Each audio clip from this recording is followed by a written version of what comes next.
directors. It's about my third year. I'm in my third year of serving on the board of directors, and I'm really happy to be here. So thank you guys for coming out.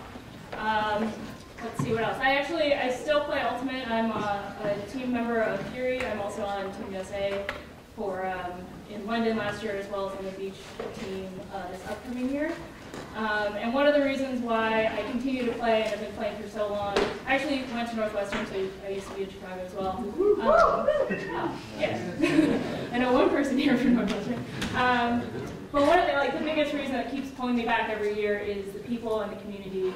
And going around the country in town halls like this is one of the things that makes it, the Ultimate community so special. And so thank you guys for being here, being out here, being a voice. You are the reason why I continue to play, as well as to also be on board. So thank you for that. We're going to go ahead and get started now. I'm going to introduce the facilitator for the event. This is Henry Thorne. He's the Vice President of the Board of Directors. And also helping us out here, we have Will Deaver in the back. He's the Managing Director of Competition at USAU. And Tom Crawford, the CEO. I'm sure you all know who that is. So thank you guys. We're just going to jump right into it. So, great. Henry? Yeah, thank you, Ness. Henry Thorne. I met my wife playing Ultimate, who played with you. Yes. And my kids both play Ultimate, Alex and Max. And so I'm into this. I'm also a believer in that I think Ultimate makes the world a better place. I think it's awesome. It's fun, and fun is happiness. And it makes great communities because of the way we play it, and great people because of the way we play it. And so I'm pretty into it. I think I'm a believer. I just think it's great. So that's why I work on it, do stuff like this. So let me tell you how much power you have. We do not run the organization like most sporting orgs, where we have the board and the administration write a 5-year plan and then go out and sell it to the community. We act like Ultimate players, which is that we go out and get everybody's perspective first. So we are here to go get your perspective on the big issues, so that we can look at everything through everybody's eyes and understand it as well as we possibly can before we go make the call on what our plan is for the next 5 years. And we've got big things we're trying to wrestle down and trying to understand how we should interact with. And the semi-pro thing is definitely one of those. The gender equity thing and diversity in general is a challenge for us. And there are actually, the board meeting, we came up with 13 big priority items, and then we picked the top 6. So the top 6 are what we're mainly going to focus on tonight. We're going to break up into working groups in about 20 minutes, going over those issues. And we have something we're going to read to you about, here's the frame up of this issue, and then we want your perspective on this. And then we're going to take notes, and then we're going to all talk about it together. Before we do that, we are going to hear a little bit of Tom's perspective. We're going to see a little bit of a history of the sport, so that Zaz has some memories. He's got a picture in there, actually. And that's just a 5-minute thing, and we'll get going with that shortly.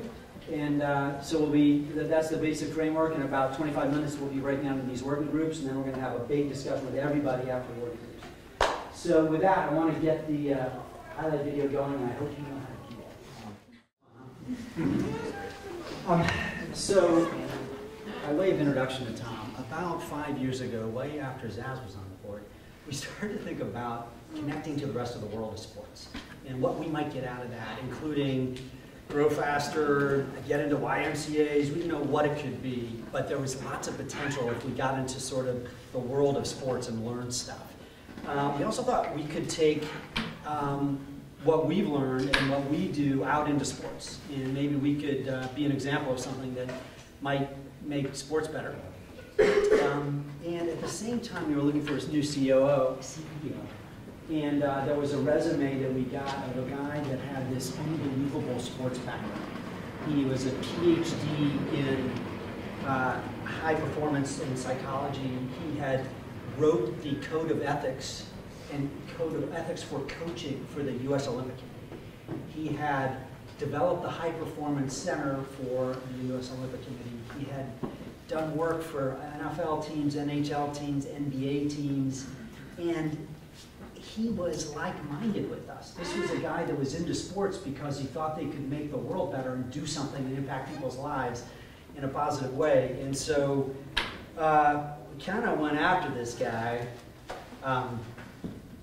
I and then we and a lot of us, and managed to hire Dr. Tom Crump, who is about to tell you, what we've learned from him in the world of sports in a 15-minute condensed form. He's going to give you that, so that you can kind of get up to speed on our perspective on all this various stuff. So with that, Thank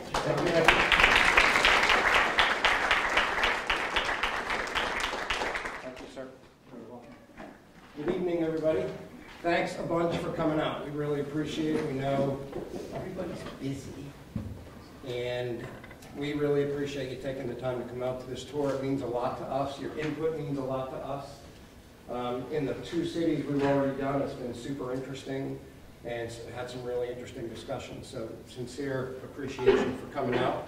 Wanted to tell you just a little, want to expand just for a second on a couple of things that Henry said. So I've been lucky. I've had a very cool career. I've done all kinds of stuff in sports and human performance all over the world for more years than I'd like to even think about. And through all of that, including, as Henry alluded to, the NFL, the NBA, the NHL, not so much the Olympics. I have seen the good, the bad, and the ugly of sports. And I've seen plenty of the bad and the ugly to really recognize the good when I see it. And so I had a niece and a nephew-in-law come to me and say, hey, Uncle Tommy, you should really think about this ultimate stuff. And I won't go into the long story, but at first I thought she was kidding, because we used to tease her all the time about ultimate. Have to be honest, at our family gatherings, we would always say, let's talk about real sports instead of talking about that. I love her. She's a great kid. She kept after me. I met some people like Henry who impressed the heck out of me as soon as I met them. Dove into it, did a little research, and said, holy cow. Because all of this stuff that I did in sports, I didn't do because I thought sports would be a fun career. I honestly did it because of the way I grew up. The way I grew up, sports made a huge difference in my life.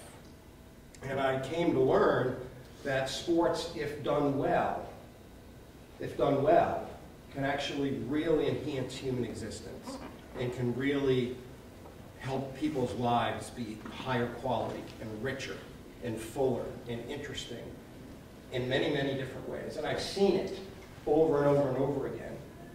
And then I discovered Ultimate because of my niece and nephew-in-law. And in one event that I went to, I was like, holy cow. This is the best I have ever seen by far at capturing all of the good of sport and turning it into something that is wicked fun, incredibly entertaining, with a culture and a spirit like I had never seen before. It took me one event to get a sense for that. So I was sold. And that is why I'm here and why I do what I do, because I really believe that this sport that we all love can do incredibly powerful things. And what we want to do with your help is figure out how to do this the right way and get it in front of as many people as we possibly can, so that there are literally thousands and thousands of kids having the kind of experience that you know and I know that they can have in Ultimate. So one of the things that we're doing,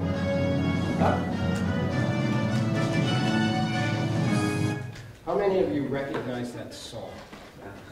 Oh, really? We used to play it. That's only because if you were my age, you would instantly recognize that was like the song around sports, the wide world of sports. It's kind of sad. It's really. That was back when there was one general. Anyway, always want to start by reminding everybody of our mission. So as you're thinking through the topics tonight and talking with each other and discussing, please remember that our mission is to advance the sport of Ultimate in the United States by enhancing and promoting the 3 C's. This has been our mission for a while. We believe in it. but you always have to go back to the mission. And always that is at the, every day I remind my team in the office, we have to keep going back to this. This is why we do our work, to advance the sport of ultimate. Our vision right now is that it become widely known, widely played, and respected in the United States as a sport that inspires athletic excellence and integrity among participants and fans. Now, we're on a vision tour, so this vision could change. But that mission and this vision is what we're operating with right now. This is what I wanted to take a few minutes to describe. This is the structure of sport that we now live within, given the moves that us and WIFTF have been making to become part of the Olympic family. And I want to explain the structure because a lot of people are not familiar with it. So the International Olympic Committee is the body that is responsible essentially for sport all over the world. They exist all over the world in all the different countries, and their mission is the Olympic ideals combined with trying to grow sport all over the world, and all kinds of sports. And here's how they do it. So underneath the IOC are all of the, what are called the international federations. So for us, that's WIFTF, right? The World Flying Disc Federation is our federation. They function just like World Rugby and FIBA and FIFA and all of these other international federations that you've probably heard about or read about over the years in stories about sports. So that is one arm of the International Olympic Committee, right? It's the international federations. The other big arm of the International Olympic Committee are the National Olympic Committees. So for us, this is the United States Olympic Committee. It functions just like Australia and Japan and all over the world, in all of the different countries. There are these Olympic committees, and they work side by side with the international federations to try to grow sport in their countries. Here's what I really want you to understand about the Olympic Committee. This is the power of being in the Olympic family. And just for a second, forget about if we as a sport ever get on the Olympic program. Forget it. Not nearly as valuable as being part of this family. So in the United States Olympic Committee actually functions as the Ministry of Sport. This is not true in all countries, by the way. A lot of countries have both. They have their Olympic Committee and a Ministry of Sport. Not here. Congress decided in the 70s they wanted one body. So the U.S. Olympic Committee is responsible for the health of sport, the growth of sport, but through the full continuum of sport. So all of these organizations are part of the U.S. Olympic Committee. This is the family that we now belong to as ultimate, as a sport. And you can see the ones that we've already established existing relationships with that are now delivering our sport for us to kids for the first time, really. At least in the first time in the way that we want them to, with spirit of the game and our rules. And what we do is we just send them kits and say, here's everything you need to do to introduce the sport in a healthy way to the kids. So we have YMCAs doing it. We have Boy Scouts. Here's the one we're about to do that I'm really excited about. Not sure how many of you ever heard of PALs, Police Athletic Leagues. Not very well known by a lot of people, but they do really cool work. So the National Police Athletic Leagues use sports to help develop relationships between police officers and difficult communities and kids living in those communities. They go in to the communities and they introduce kids to sports. They become their coaches, they become their mentors, they develop positive relationships with them. And in today's society, in today's world, you can imagine that that can have a pretty amazing impact, given some of the stuff that's been going on. The sport that they just latched onto is us. So in a couple of weeks, we are going to their national conference to be the featured sport for police athletic leagues to start introducing in these difficult, tough communities all over the United States. And here's what they love. They love spirit of the game. They love built-in conflict resolution. They like it's wicked fun. They like that it's really inexpensive. And they can literally do it on the streets in these cities if they need to in order to get kids playing. So by being part of the Olympic family, we get an opportunity to have really close relationships with all of these different groups that are all, by the way, falling in love with our sport for all of the right reasons.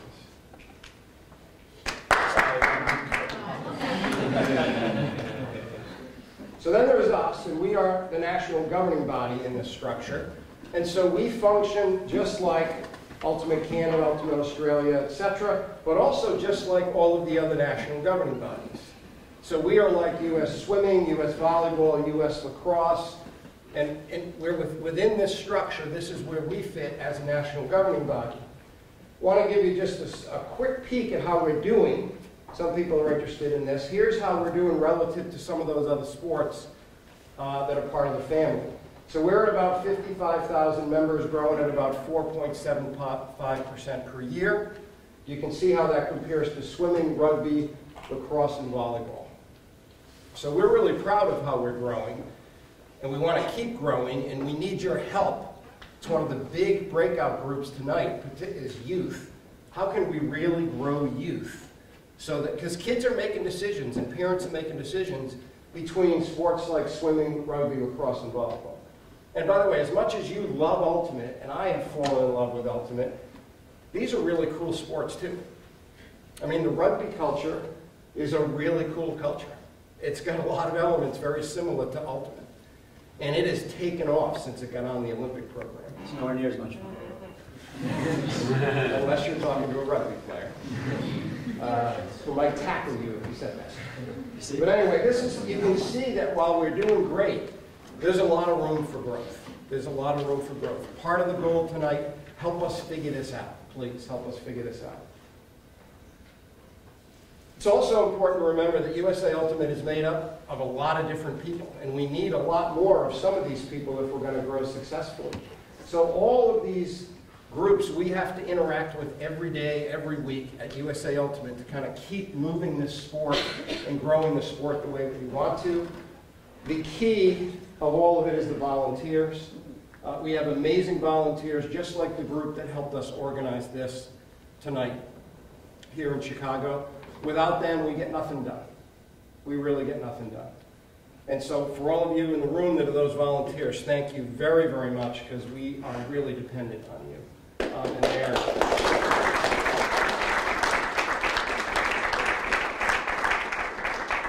But we're also going to need a bunch of you to stop playing, for crying out loud. It's a silly game. Do not quit playing and teach kids how to play. Become coaches. We need a bunch of people to become coaches. We just are about to roll out, by the way, the latest advancements in our coaching education program to make it easier and easier and easier to become a coach and to be able to work with kids effectively while valuing the really important values that we hold dear. So be looking for that, but please think about becoming a coach if you haven't thought about it before.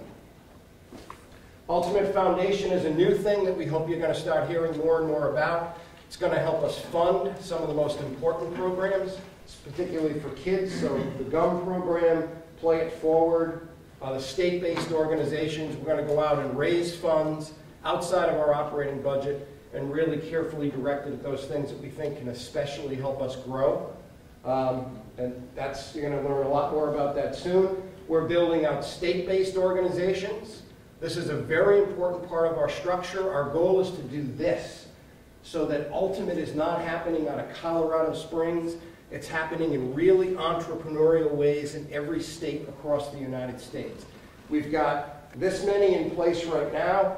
We're talking to Illinois. We're talking to a couple of other states. We want these to be entrepreneurial activities. We're providing funding, all kinds of support, and we want to keep pushing down. The best ideas are going to bubble up from you, not from us, and we're going to really drive so that we have this kind of national, state, and affiliate structure. And so we're hoping for many of the local disc organizations that have existed in the past and are sprouting up around the United States to become affiliates and actually become part of those state organizations. And then under all of that is all of the activity that you have going on here. It's all of the teams that you build and grow. It's the teams that you build and grow. Our programs combined with your programs. No, I did.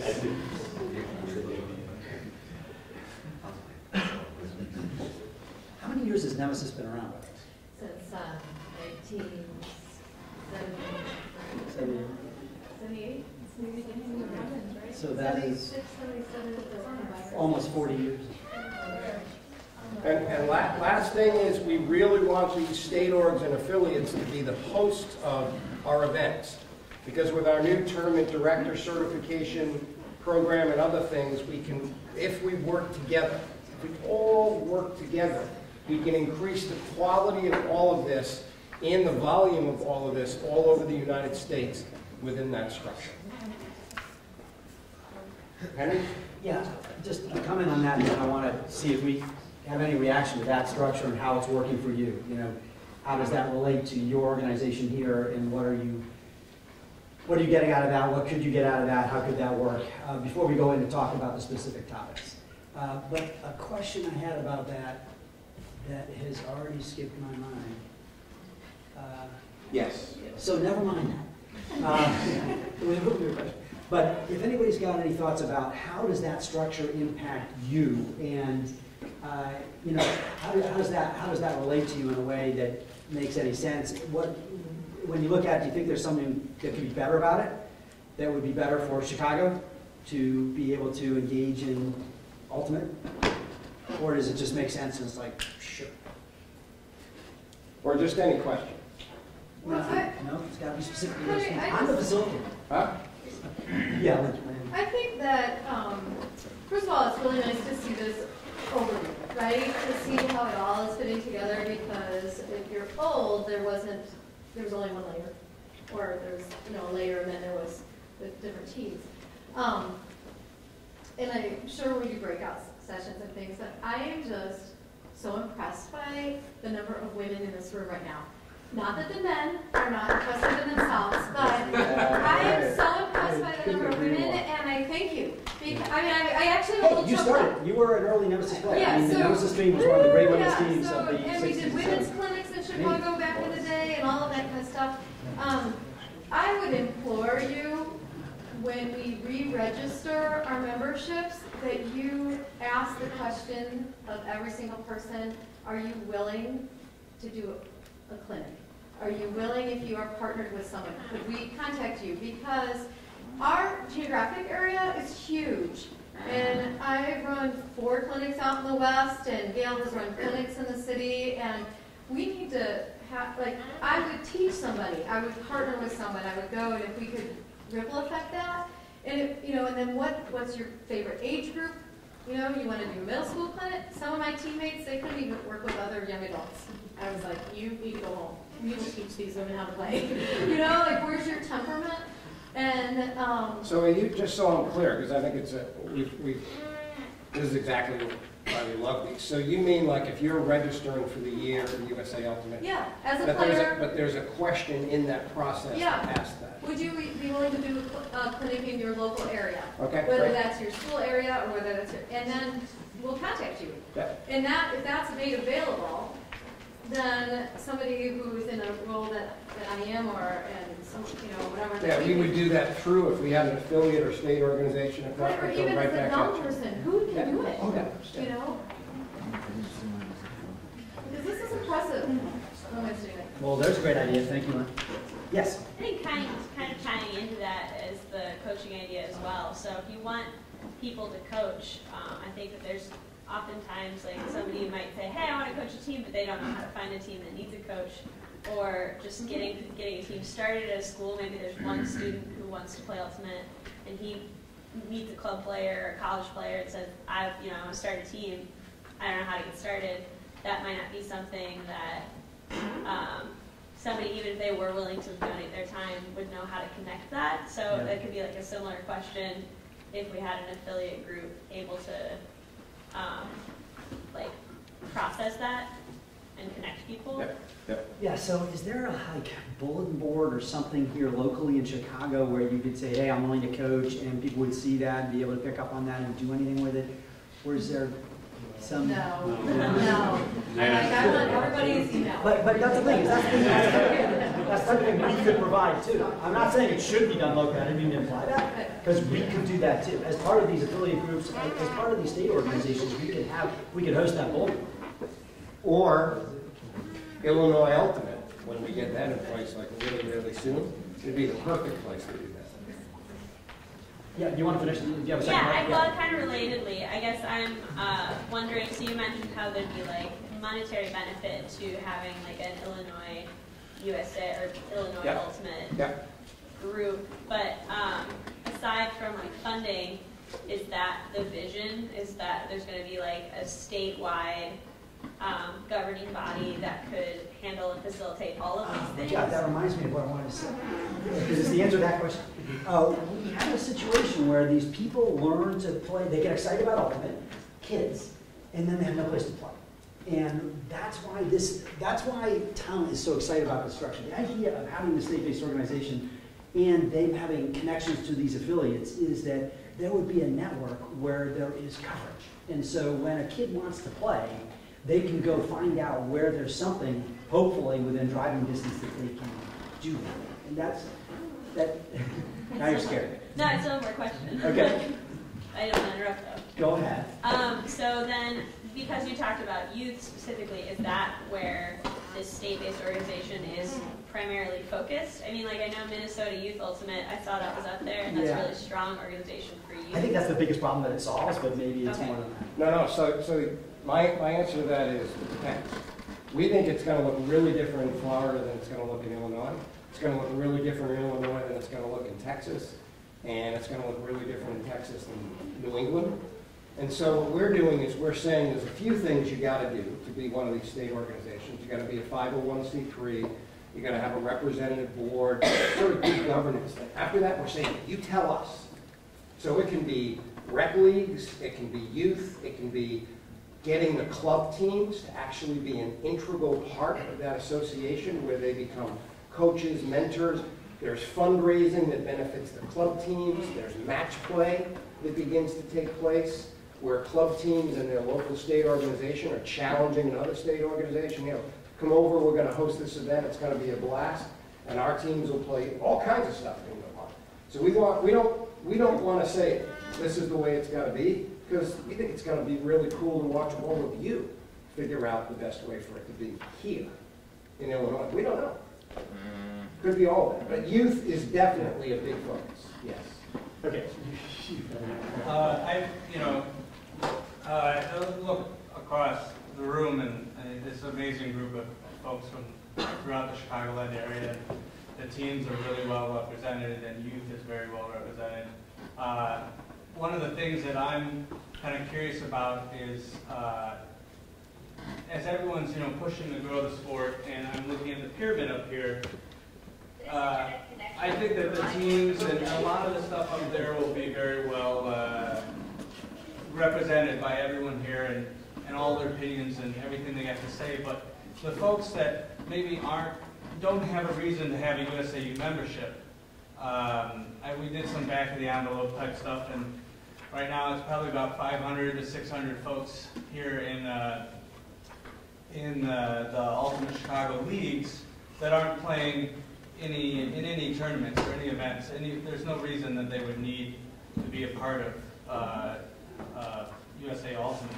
So how are they fitting into all this stuff, and how can we better incorporate that entire range? Because whether you know about Illinois or Chicagoland area or not, there's a bunch of divisions that exist throughout the different pieces. And I think that all the pieces are very strong, and I don't think that's necessarily a bad thing, but it's where's the thing that holds it all together, and that special piece of that huge chunk of rec players, pickup players, and the like, that aren't youth. Got it. I'm going to start with, we don't know the answer, and then you guys will go ahead and answer. But if we had the answer to that, there's like 5 million people who play Ultimate, according to the Sporting Goods Manufacturers Association, play 25 times or more per year, and we have 50,000 members. So it isn't just as 500 that you're talking about, it's like a billion. So what is it that we could do for all those people is a question that we would love to answer. Playing Ultimate is pretty easy. I did it with my kids on the street in front of our house. We just didn't need anything from anybody to do it. So I don't think there's a great answer to that, but we'd certainly love to find that answer because we'd like to look like those other organizations and be 400,000 people, and then that would help us somehow. Did you want to more better? Yeah, I mean, I think it comes back to the thing we said a minute ago about local disc associations being able to figure that out for themselves, right? Communities are structured differently, the relationships, whether it's because of geography or where schools are located or where fields are, they look really different in different places. And we've already got state associations and affiliates operating pretty differently when it comes to that interaction between adult recreational play and youth in the triangle. It's all under one umbrella there, and it's all part of the same organization, and they are able to serve both sort of communities and pull them together where it makes sense and have them do different things where it makes sense. In Minneapolis, which is another really successful group, they have an adult league that just does its own thing, and they're okay with that for now, right? They're sort of say, we have our focus, you have your focus, but even now, it's like several years later, they're starting to talk to each other. They're starting to say, hey, how can we work together to get fields, or how do we pool our resources, or we're kind of interested in that event that you guys are running. We'd like you to take it over. So again, I think it's going to come back to different places sort of figuring it out on their own. And I think that as that community develops and you have that structure in place, you've got the communication networks where people are now talking to each other systematically through governance, through a governing body at that local level, and people can figure out their own solutions. Quick dream. We're starting to get boring. We enhance and catalyze building a community of communities, and each one of those communities looks different. But we work on building a community of communities of Ultimate, and all of those groups get to be involved however works within that community best. Yeah, Zaz. Maybe just echoing that question, just to maybe phrase it as a challenge to USA Ultimate. In these local organizations like Local Chicago, your average rec player or league player has a voice. They have representation on the board if there's a vote. They have a voice in the direction that it takes, that organization takes, which will impact them most because if they're a local player, and it's a local organization, that's what they're concerned most about. Whereas, as I understand the structure of USA Ultimate, the board is heavily represented. As I look around the room, there's heavy representation by the elite players who have their own interests and do not necessarily go hand in hand with the interests of local rec players. So if USA Ultimate wants to reach out to those players, that's a challenge to it, given the structure of the board, the rules that govern it, and given the fact that their interests lie locally. So Zaz, you calling me elite? As I understand, there are three types of board members, and some are elite representatives and some are not. Yep.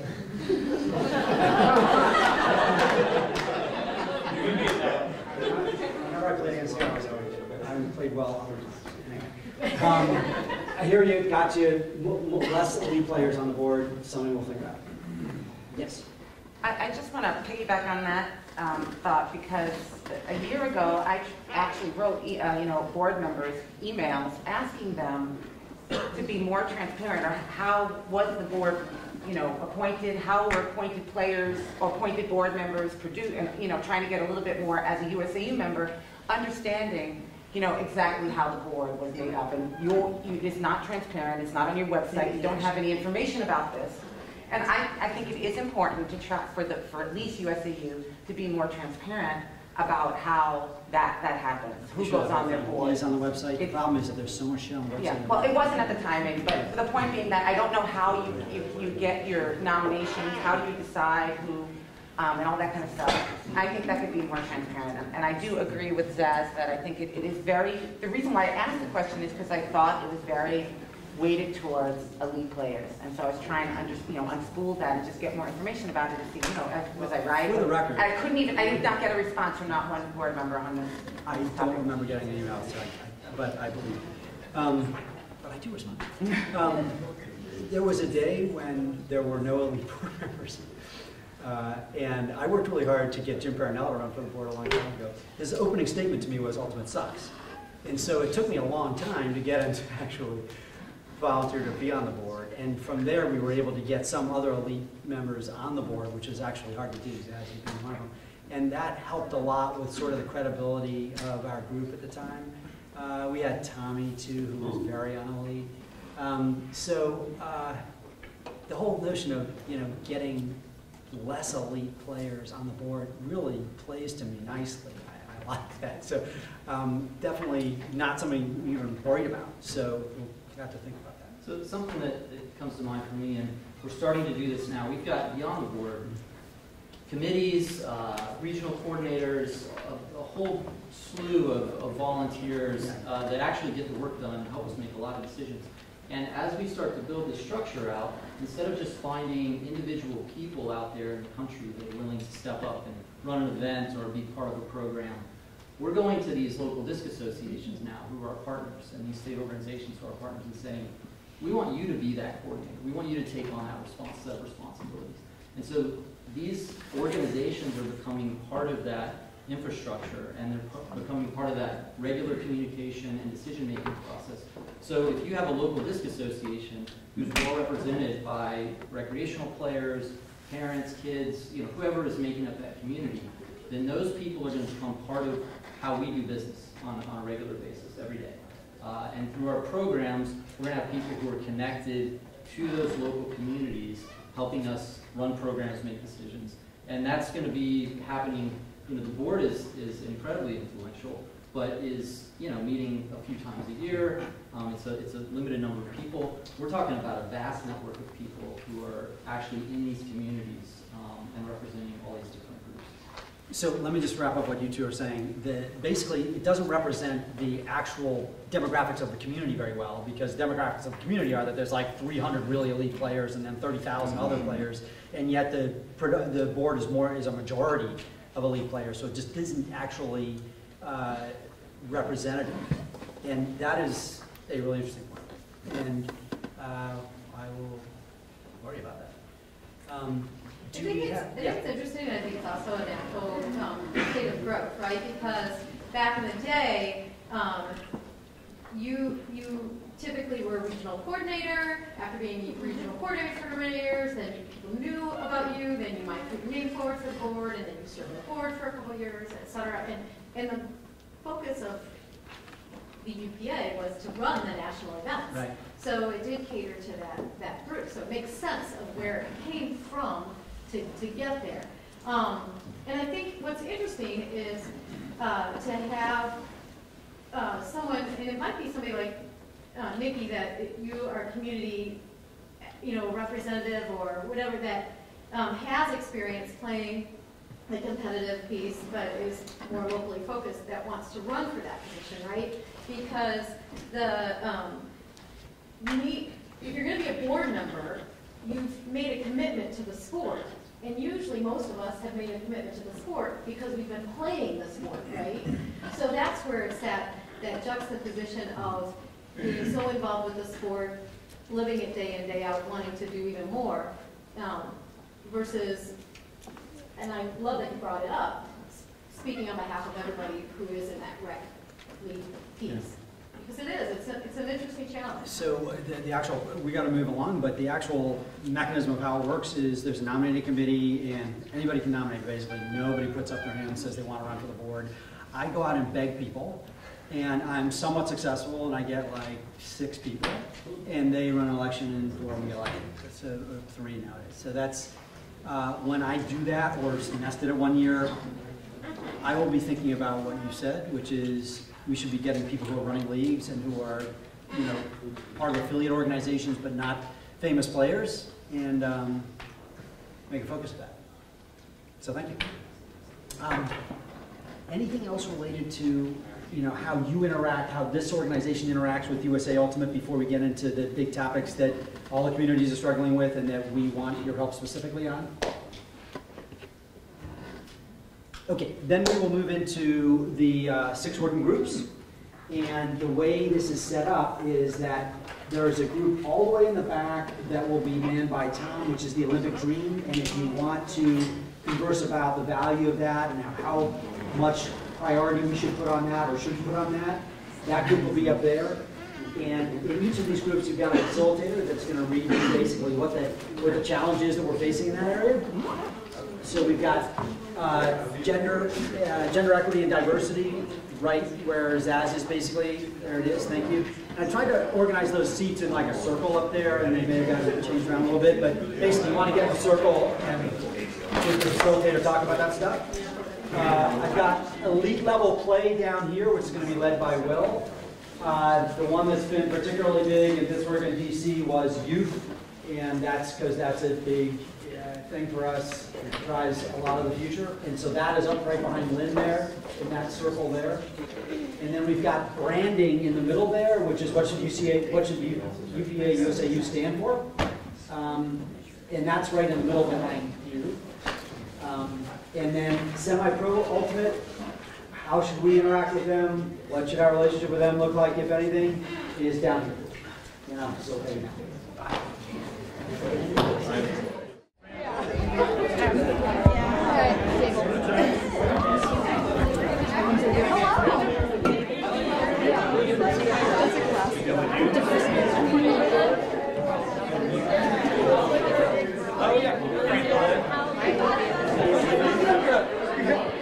The gender equality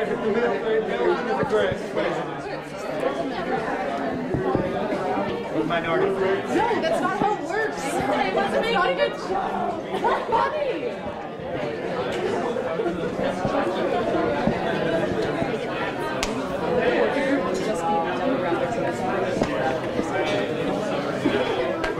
Alright, so let's go ahead and get started.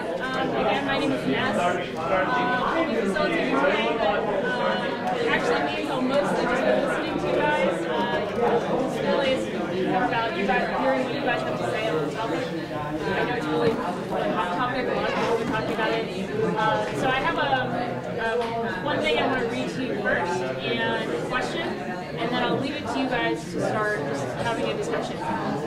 So a couple of thoughts as we're discussing is we want to hear from everybody, so if you notice throughout the next 30 minutes that you've been speaking a lot and others haven't, please let others have a chance to speak. We want to hear from everybody, so just remember that, be mindful, and make sure to always respect everyone's opinion. So everyone's opinion here is valid. So we're going to go ahead and get started. The other thing too is I'm going to ask for a volunteer to help me take notes. We're going to have 2 pages. I'll do one page and I'll ask somebody to do the other one. But the first one is going to be just sort of like bullet point list of ideas or thoughts that we as a group converge on, or agree on, or have come to consensus on. And then the second page is tougher topics that are divergent on. So things that the group here is having a tough time, all coming to the same conclusion. So can I take a volunteer to start? Somebody sitting right next to me. Great, yes. Thank you. Okay, so with that, we'll go ahead and get started. So the thing I wanted to read to you is actually the policy that USAU has adopted around gender equity. And you'll notice that this is around gender equity, and the topic is actually diversity and equity. It's not gender equity, so please note that. So I'll read you the policy. So this is from 2008. When this policy organized by somebody else. I'll try to speak in an attempt to strengthen the ultimate community and ensure the sport of ultimate remains an inclusive and welcoming sport for female athletes, the UPA endorses the policy of gender equity. The UPA will ensure that the UPA coverage and promotion of women's divisions is equal to that of the corresponding men's division, and encourage outside partners and vendors to achieve gender equity in their coverage and scrutiny. As long as the number of female players lags behind the number of male players, the UPA will implement targeted outreach programs that strive to increase the number of female players. In 2013, there was an amendment to this that reads, USA Ultimate, in order to promote and encourage the growth of female play in the USA Ultimate competition, recommends the creation of comparable teams of each gender. In situations of unequal opportunity, reasonable accommodations should be made to include female participants. So I'll pause for a second. Let you guys think about that. And the question that we want to talk about tonight is, what is your reaction to this policy statement, and how do you feel about the different ways it's playing out? The follow-up question that I'm going to add that's not on the paper, going off the script here is, well, what do you think we should do about that in the next 5, 10, 15 years? How does that play out? What does a new policy look like or take into account?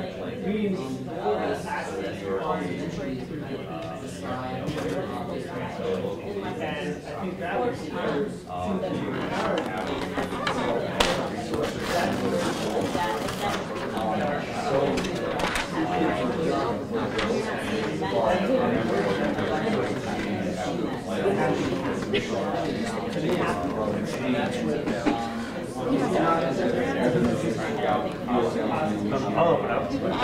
I went to a small school, went to a small D3 school, and we had men's team for a long time. We had a women's team start up. We had other women come out, play with us. The women's team lasted for about 3 years, and then ended up folding because they didn't have enough women.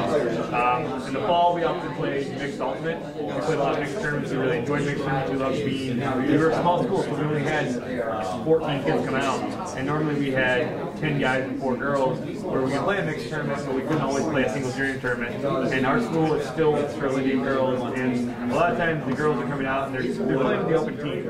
And I personally enjoy playing mixed ultimate more. I play at the club teams, what I enjoy doing, what I play wrestling, what I like to do. I guess an idea would be for better gender equity is to start a mixed division in club or college team. It just started in Masters, and then it seems like they're going to have the Masters level players that I talked to in Chicago today. They're encouraged by that. Is there a reason? Do you know that there's a reason why there's never been a mixed club in college? Or? Yeah. So historically, the reason is that when looking at when the club mixed division was created, it actually drew a lot of women out of the women's division, and it hurt the women's division. And so there's kind of just been that hesitance to start at the college level for fear of the women's college division to lose so many players, especially at the college level. So that's where that hesitance has come from, and why they haven't created that. Yeah, and I don't think that's to say that that will be the case now. So the mixed division was created like 20 years ago, so that might not be the case anymore. And so that is something that they're actually looking at. So Will Deeper, who's managing director of division, has actually been looking at that as something that they're but yeah, it's definitely not. I just feel like it helps push some of the smaller schools that don't always get the opportunity to field 2 teams, or even some of these teams still 3 or 4 teams. And it's just sometimes it's a struggle. I mean, if you say, oh, we have the opportunity to play the same way in the fall, I mean, we're losing girls in the spring. That's one for today. Either one to keep playing big, or they're doing a tournament with 17. Guys are kind of more willing to actually go to a tournament. So we're crazy. Go and for sometimes before hesitant because that we play more sports because I like what Cody was saying because I find that even like where I went to school, the guys love to play with the girls, and we always struggle to get more and more girls to participate. And the reason they wouldn't allow us to play as open is because they felt like they were at a disadvantage when they went to those schools, which in some cases they wouldn't. So I think that would be a really cool thing to have in place, regardless of how that looks like or how that gets developed. But I think that's a really cool idea to get like have the ability for smaller schools to still participate because even if we don't have 10 blaster players, we can play. So I think that's a really cool idea. So along those lines, I know that planning is so class, but they did have certain seasons for mixed and which was, I thought, I never realized, I didn't play college in the U.S., so I had no idea that that was a thing that was happening, but there's something to be said about maybe making this more prominent when it is available, so that it doesn't, I don't know whether that's a great idea or a bad idea, but aside, like, I played by and as I played more and more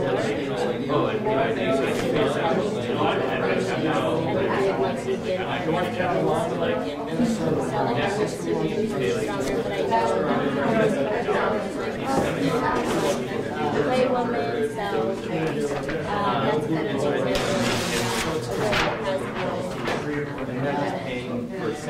So let me ask, how many people of the women play mixed? Have played mixed. Have played mixed. You started off maybe are playing. Okay, how many are playing on a women's team? Do you feel that your individual player development occurred to get to the point where you could be on a women's team by playing mixed? Do you feel like you maybe developed faster there because you had that opportunity? Like when we first started, when the co-ed division started, I was on the board at the time, and it was like a big brouhaha. We're going to lose women's ultimate because co-ed ultimate coming on, and I was like, I don't think so.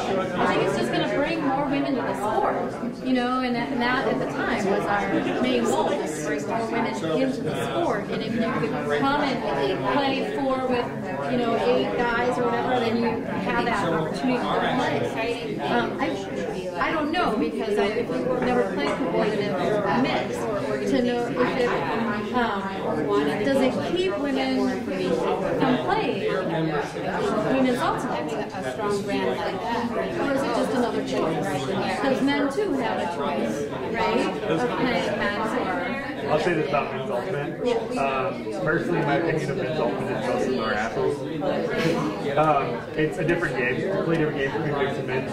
I went to both rounds last year, and I had a hard time getting out of the men's back to the mix because in men's you hip check, you shove a little bit, it's a contact game. In all honesty, it's a little bit more contact. And in mixed, you don't have that. You don't have the person shoving in the pettiness and the automatic. If I call a foul, the mixed reaction isn't to contest it. It's to, hey, what happened? All right, we discussed it.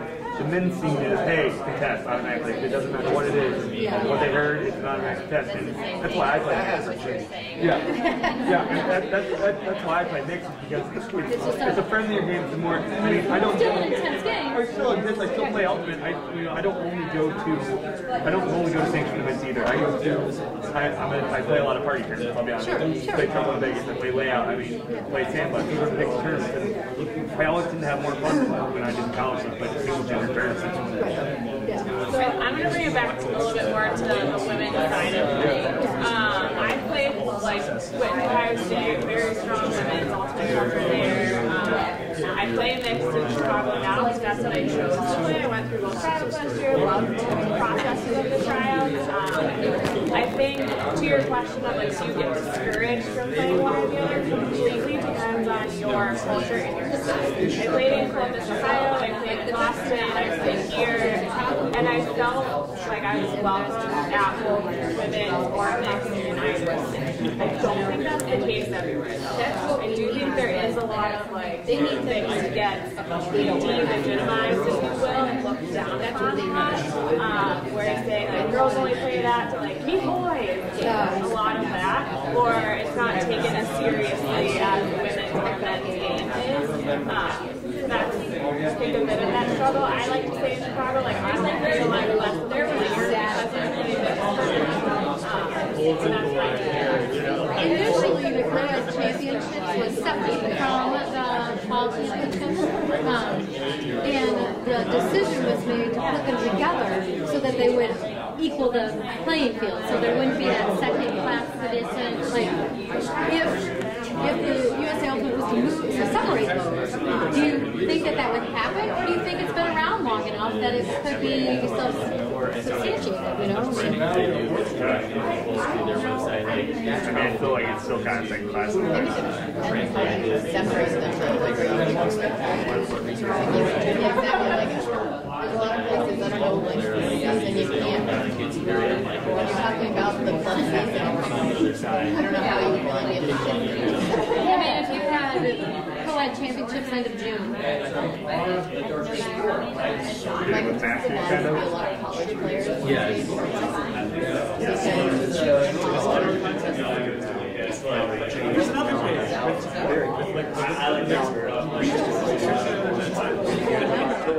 November, maybe practice it in the snow. You're in Florida and you peel everything off and you're like, whoa, really fast. Oh, you got 20 miles of clothing on.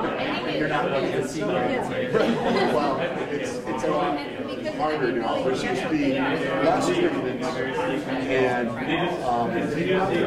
there seems to be, at least from my perspective, the division that's growing faster is the elite division. Are more people, and it seems to be growing. But I do think it's like something to I don't know what Well, I think it's years of snobism on the part of the elite men's and women's teams. You know, I mean, I just think, I've played an assistant in the best damn team in the United States. You know, I mean, and sometimes we showed up on the field and put that out there, and sometimes we kind of followed. Okay, so I'm not, but it just, I mean, you play to be. Like that's part of that. So I think that just historically is there. And I think, and because people are in their own cars, right? Traveling in their own lane in the highway. So, they're not thinking outside their own box. They're happy to maybe keep doing what they do. So right now we've been looking at sort of the issue of diversity and gender, just looking at sort of the dichotomy of women's versus mixed. And I'm talking to hear what other people have, like what other issues people have sort of in this very general area outside of women's versus mixed. I think that women experience a lot of frustration, at least from coverage in terms of fields. But I feel like I would really like to hear about that. Too, about this point, I think that, touch on it a little bit, that in a lot of women's tournaments, I'm struggling as a club captain to find women's only tournaments, or, women's division any tournament. I'm really scraping by to have one a month, which is sad for competition.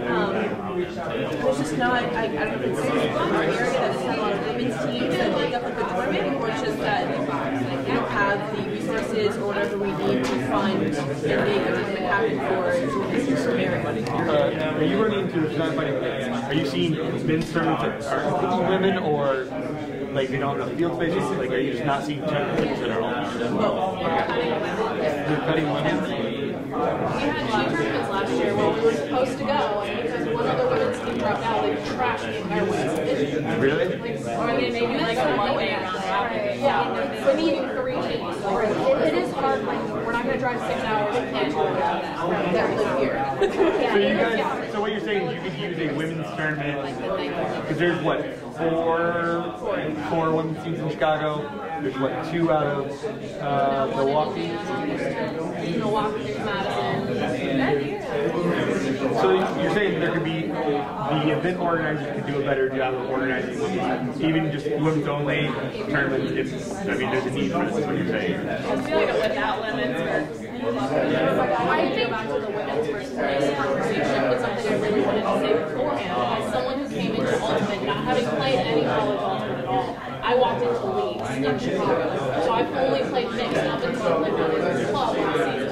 And so this was my first time ever playing with only women, and I love the experience. And that's not to say that it's better or worse than mixed at all, because I also love mixed for very good reasons. And if there is no play mixed or play women, and there's not a right answer. I think, to your point, you're saying you didn't think that having a mixed division was going to pull away from, in fact, grow the overall pool of women. And that's, as being a board member of Local Chicago, that's what I strive to do, is that to create opportunities for all women, regardless of which choice they choose. But as a women's player, I do see that there have been a lot of times where we are pushed to the side, or we are set aside. And that is just one example where right? If an entire tournament weekend hinges on one team coming, that's a problem.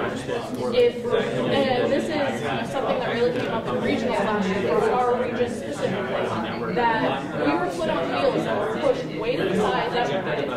We were put on fields pushed way to the side, where women were separate from the entire tournament. Now, we understand after the fact why that happened. It made very much sense to put us there. But there was no transparency whatsoever.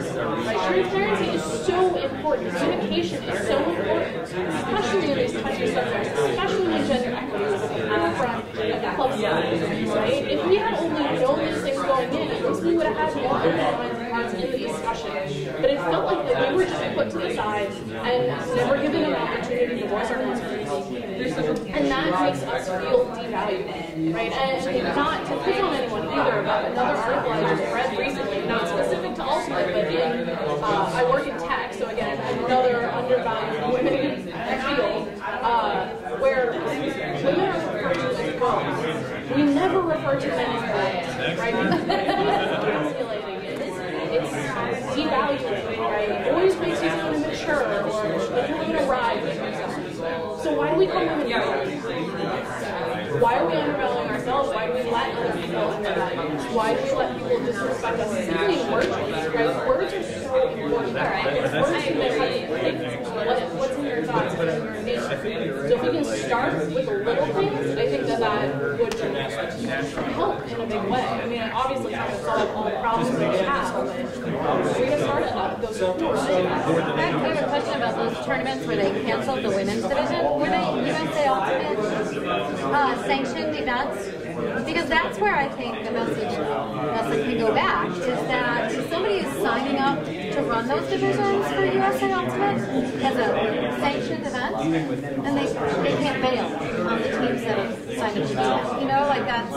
I wouldn't blame it necessarily on the tournament, there is a sense, but there needs to be more onus on teams to source more teams. If we're going to have a women's division tournament, they need to be able to do enough or know by some specific date prior that it's not going to happen. But I think, the fact that the desperation to have a tournament schedule, you know, like, oh my god, it hasn't changed before you guys, you know, yeah, I feel like looking at all these issues and maybe moving to the solution, I feel like there are a lot of opportunities for the elite and select and even classic flights to get to tournaments because it's built into the USA's structure, like the Triple Crown Tour, there's all those tournaments built in, and I think it's harder for teams that aren't at the classic flight level or in the classic flight level even, so like new teams starting, it's harder for them to find opportunities to find tournaments to play in because they're not as built into the existing structure of those tours or whatever. So I think maybe if USAU could create more of those flight program structures for like classic and other flights below that, I don't even know what they are, that might solve the problem. Like a Triple Crown Tour for just the classic and other level flights. Yeah, and just adding on to what Jamie was saying, because this is, I think what we're talking about now is sort of figuring out how to get the teams that really go to these tournaments. What I think, I don't know if it's through USAU or if they're doing a new women's college team program package thing where they send you discs and different stuff. Whatever they're giving you, I think that sort of knowing that you have the support of the national body behind you, like starting a new team, I think that's really like that would be I mean, I guess you can see how it goes with that volunteer pool, would you help, you know, what level would you feel comfortable with helping a college team, helping a youth team, helping a middle school team, or running a clinic or whatever? It would be huge. And then so we can say, you know, hey Lynn, you know, North Central College or Elmhurst Junior College or whoever, you know, and it'd be like, oh, I have 3 blocks away. I could go run a clinic for that, or I could show up once a week, or somebody else where it's not a life commitment because I already have a job, family, high school team. So, you know, that's where we can help those college football. I would like to point out, though, that there are some groups that are monitoring gender equality. For instance, Blue, Blue has done an amazing job at Windy City. Women were front and center. We were right next to Tournament Central. We were on the turf field. Even at Meltdown last weekend. Like, they did a really great job, and they're doing a really great job of trying to bring women to front and center, have them close to the Tournament Central, where we're not stuck in the back corner, where the very best game of regionals last year was that final game between Nemesis and Rival. Like, that was the best game of the tournament. So, like, and nobody got to see it. So I think Blue's doing a really great job, and there are other people who are furthering that. So, like, putting up the good stuff too, where there are strides being made in the Chicago area. I didn't see anybody Blue, Great Lakes. I have a question about last year. Did you guys think no, I'm not because this is gender and this is diversity and equity for all levels. I'm trying twice. Because you're saying you're having trouble being sanctioned games because you guys are getting games canceled. Do you think that was part of the reason that you guys have less bids for regionals or whatever? We didn't have less bids. That's all it takes. I was just curious. I didn't know. That's what I'm saying. This is a better conversation than outside of those games. I think there's more focus we can put in this program right now.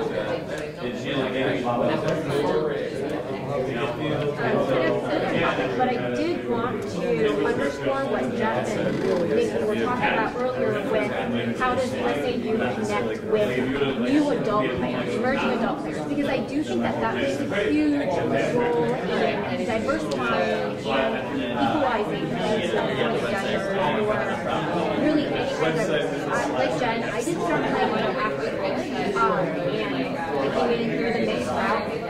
But I think a lot of people did, right? I don't think USAU should look off recognize that, oh, that's just a bunch of adults having fun. That is also a pool of players to go into club teams, but looking beyond that, and I think that's where I realized that there's a sport that was definitely promotes how it's played. It makes us more visible for other sporting organizations. I know it's just And to go with that, we had a women's summit which entailed our women's survey and leading off to the women's committee.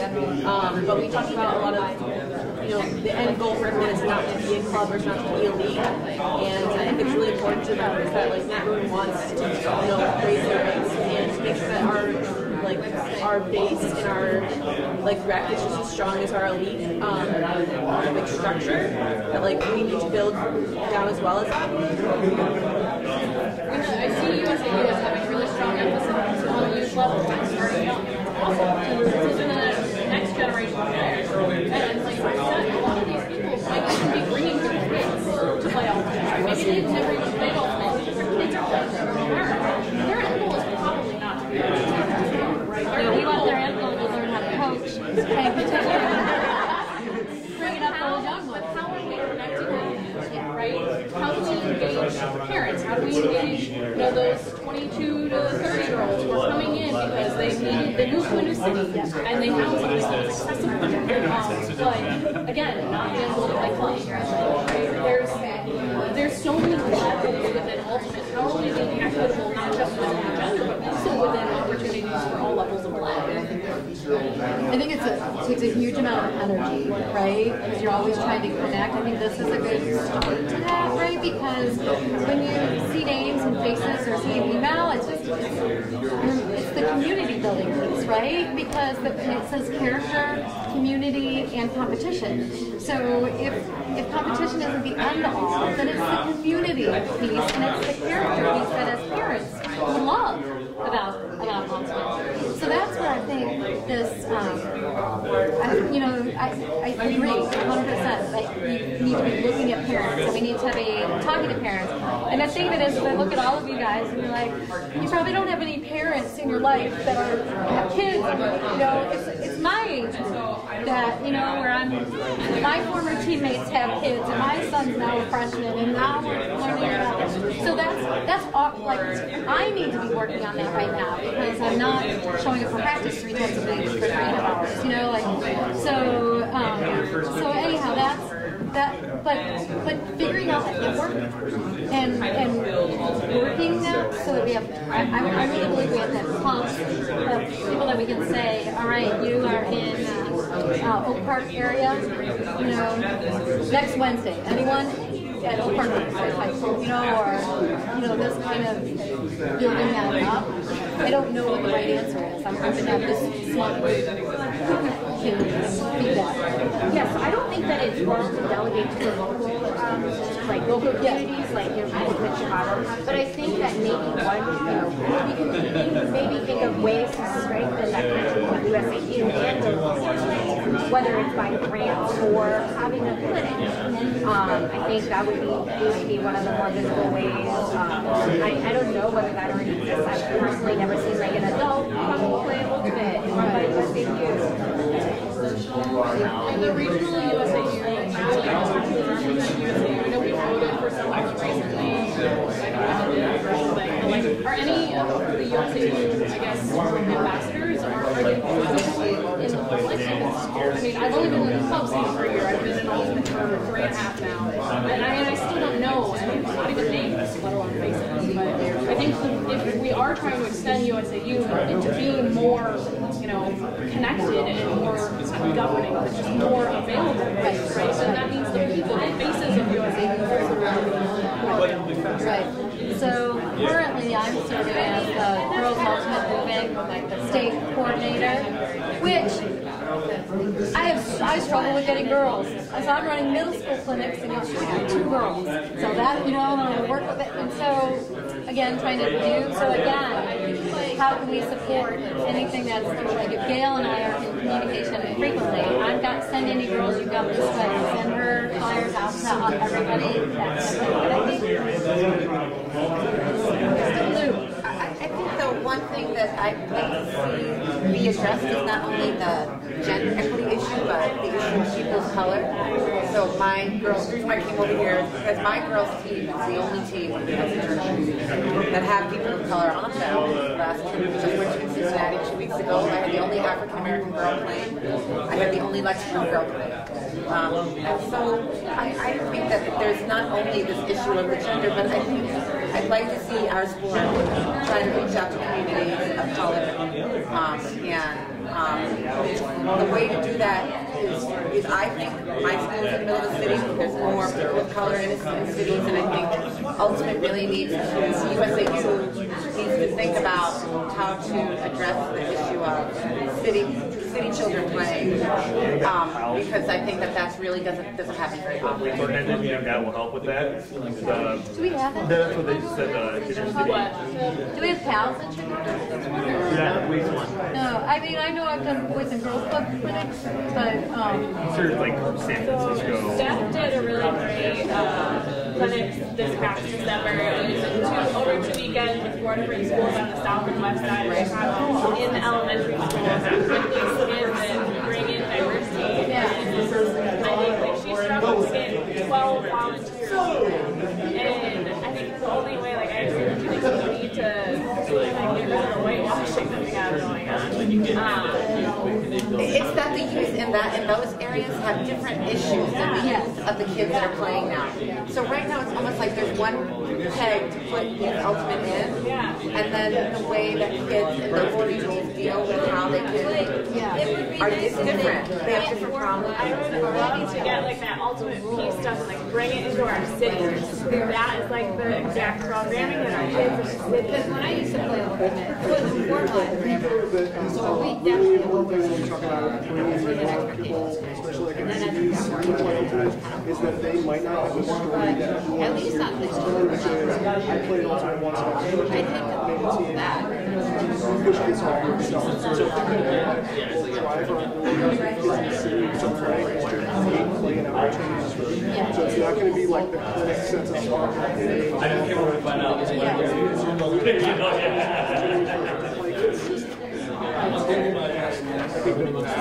That is like a thing that struggle. Like we have a lot of people that want to go to Hey, can everybody just start working on putting down what are your areas of convergence in your groups? What are you agreeing on, and where are you just not able to agree? We need to get these things up on the easel pads in the next 10 minutes. Thank you.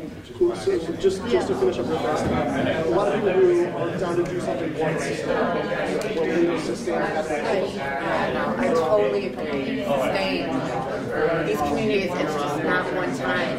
You have to be there. Going off of that, I'm just curious, Nestor read at the beginning the gender statement, but is there a statement for diversity in terms of both diversity and socioeconomic and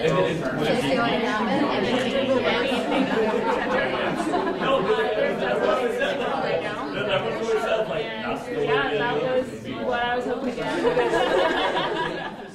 It's definitely something that we, on our list of things to do this year is create diversity and equity policy that extends beyond gender. But I think the loudest issue that we hear about is gender.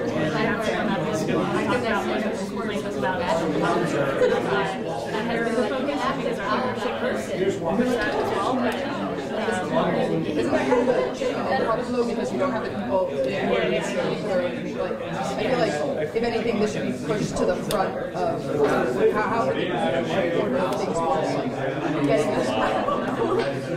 work, getting that up on top because as we're saying there, right? There are a lot of Cuban players represented, there are a lot of white people represented, and making sure that voices that aren't represented are figuring out how to get those voices to get that. Something that they mentioned at the very beginning of implementing that nation is volunteers. Ultimate Chicago will very quickly tell you that we have a lot of ideas for a lot of programming, but none of that programming works until we're volunteers to do it. We have a board of 9 people, we hired our first executive this great team of people who are willing to do that. So, we had that Jordan Brand collaboration last year. We shot with 12 people. And it's the same 12 people showing up every time we have an event, right? If that's the case, if we can't get people involved and engaged with nothing to give back, then nothing works. Like, we can't build and grow and expand if nobody's willing to step up. Yeah, and so I think part of that process is incentivizing financially or maybe giving service hours or whatever.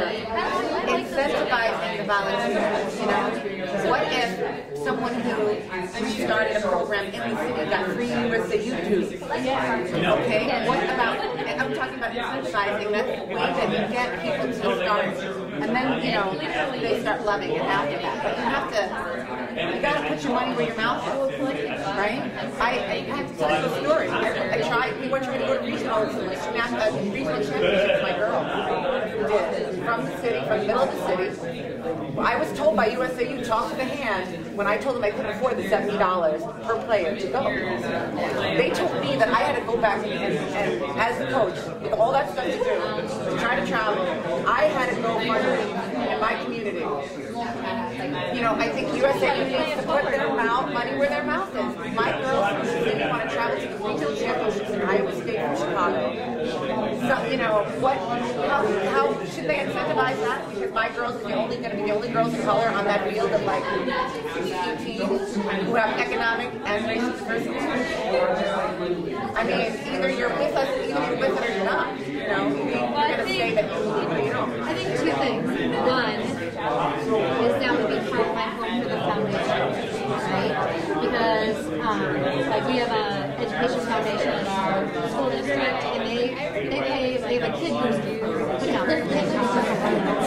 out that really just underwrites that kind of thing. It solves that problem. That there'd be extra dollars for just kid boosters to help a team.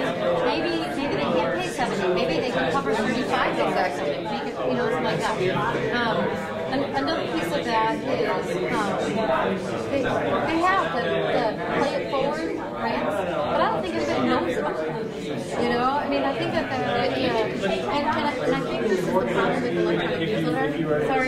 paper copies from the newsletter back to the pages, okay?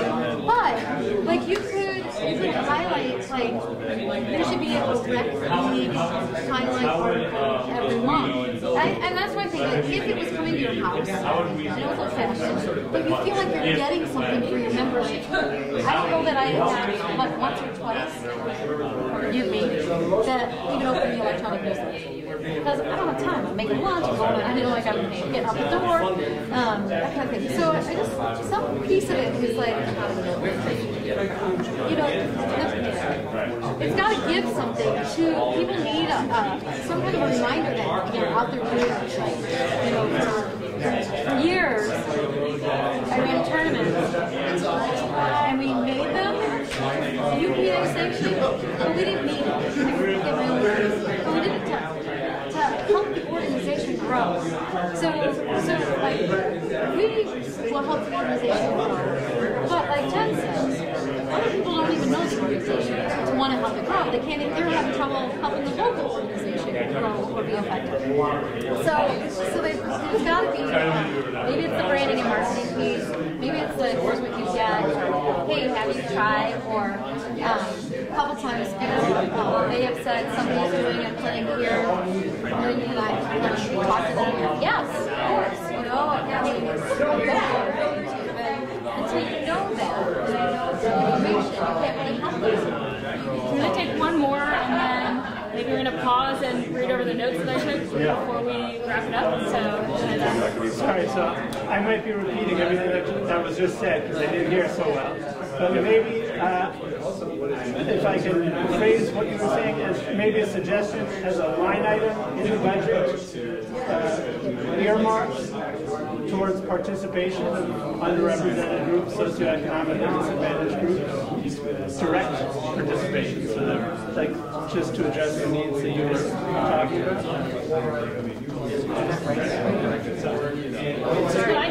Maybe such a thing already exists, I don't know. Okay. And I think you bring up, that's a very good point. I think they need to find that balance, because I think they went to the other team there, and now they're in. Parts, right. She was like this on poster fields. Organized. Okay, so I have two lists here.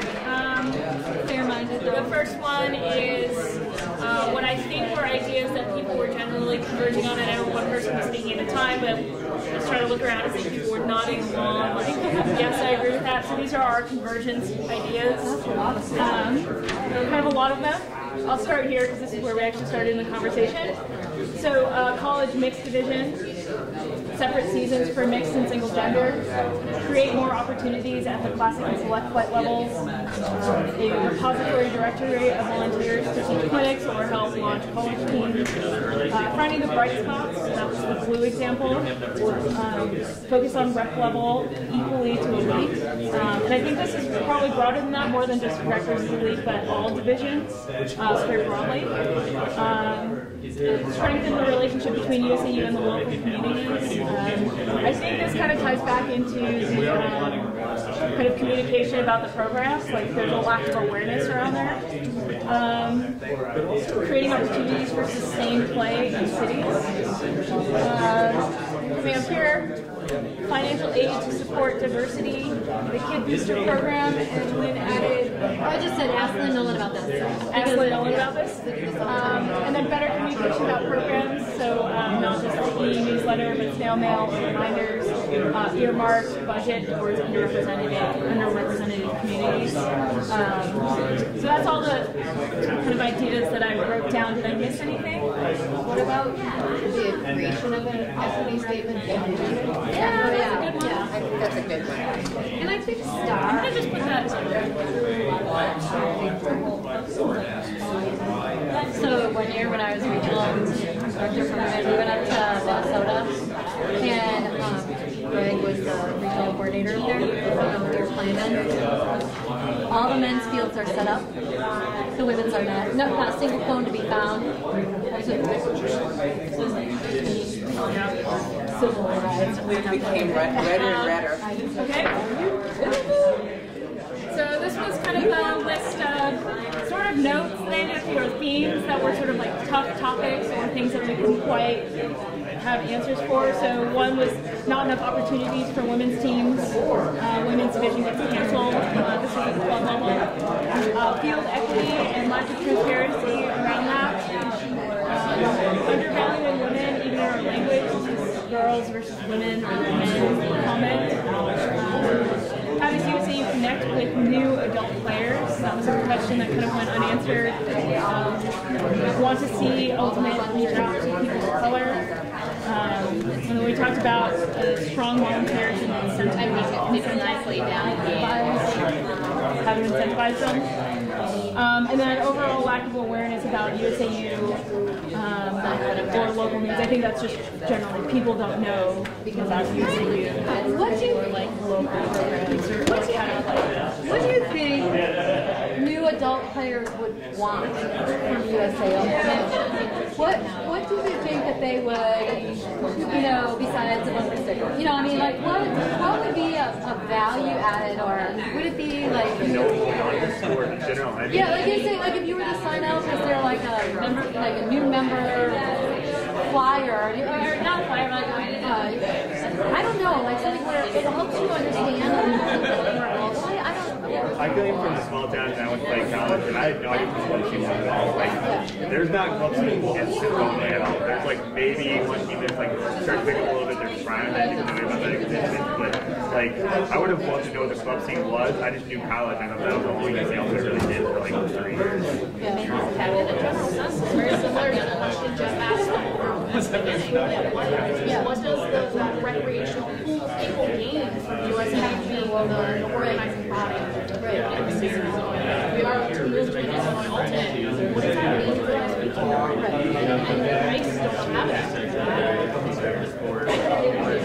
Because honestly, the only relationship I've had with USA has been because of club and because of coaching you. But that gap in the middle still remains. I don't know what I would do with USA if I wasn't involved with Wait, I can hear. But I wonder if there's a different funding structure potentially. Because I know what Ultimate Chicago we pay per league to Ultimate Chicago, and then there's the membership fee. Whether there'd be a way to pay, it might be too much top down to pay USAU and get funds back If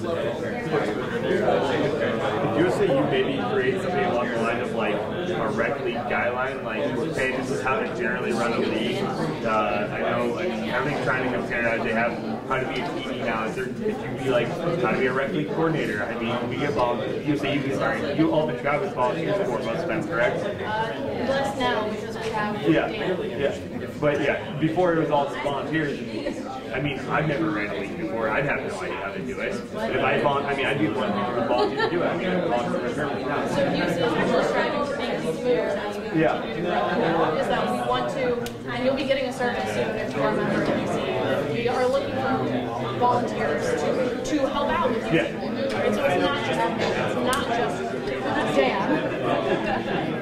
But yeah, so we want more people to get involved, and we also want to teach people how to captain, how to coach, how to get more involved in some things as well. I think in the same way that USA wants to help educate people regionally to be able to do the same thing, right? To help the community grow itself. I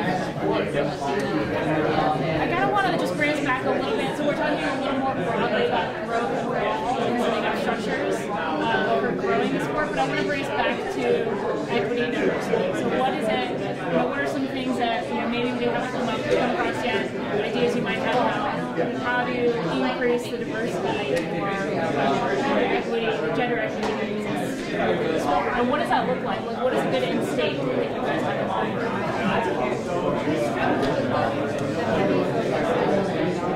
35 girls high school teams in the state tournament, and 36 girls state, and 36 boys.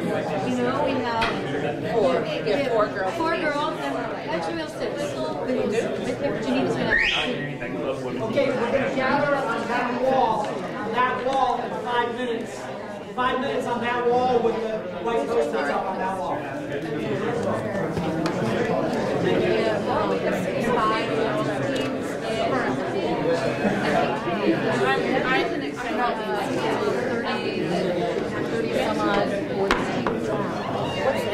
turning point though is rec players. There's an incentive for Some players grow as rec. You know what I'm saying? yeah, to receive a rebate on your fee for tourism clinics. So in that sense, it's incentivizing coaches to coach women's teams. But I think that is one example where we're incentivizing first, but we're not opening that. We're not taking down the barrier of entry and having a women's clinic. Right? If it costs $70 a player for men's Help with rec play, help. maybe if you bring in a players team, that registration National, you know what I mean? there are barriers. It's great if you highlight it. We don't even have to well, I know, that's, I know. The same thing with the high schools, you know, I mean, I work at a high school, I have 2 teams and I have 2 girls. One is athletic, one is not. But I love them both equally. You know, there are colleges.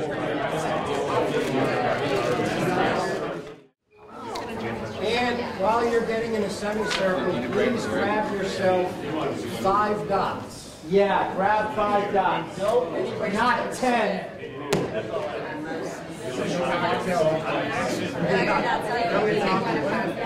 This might not end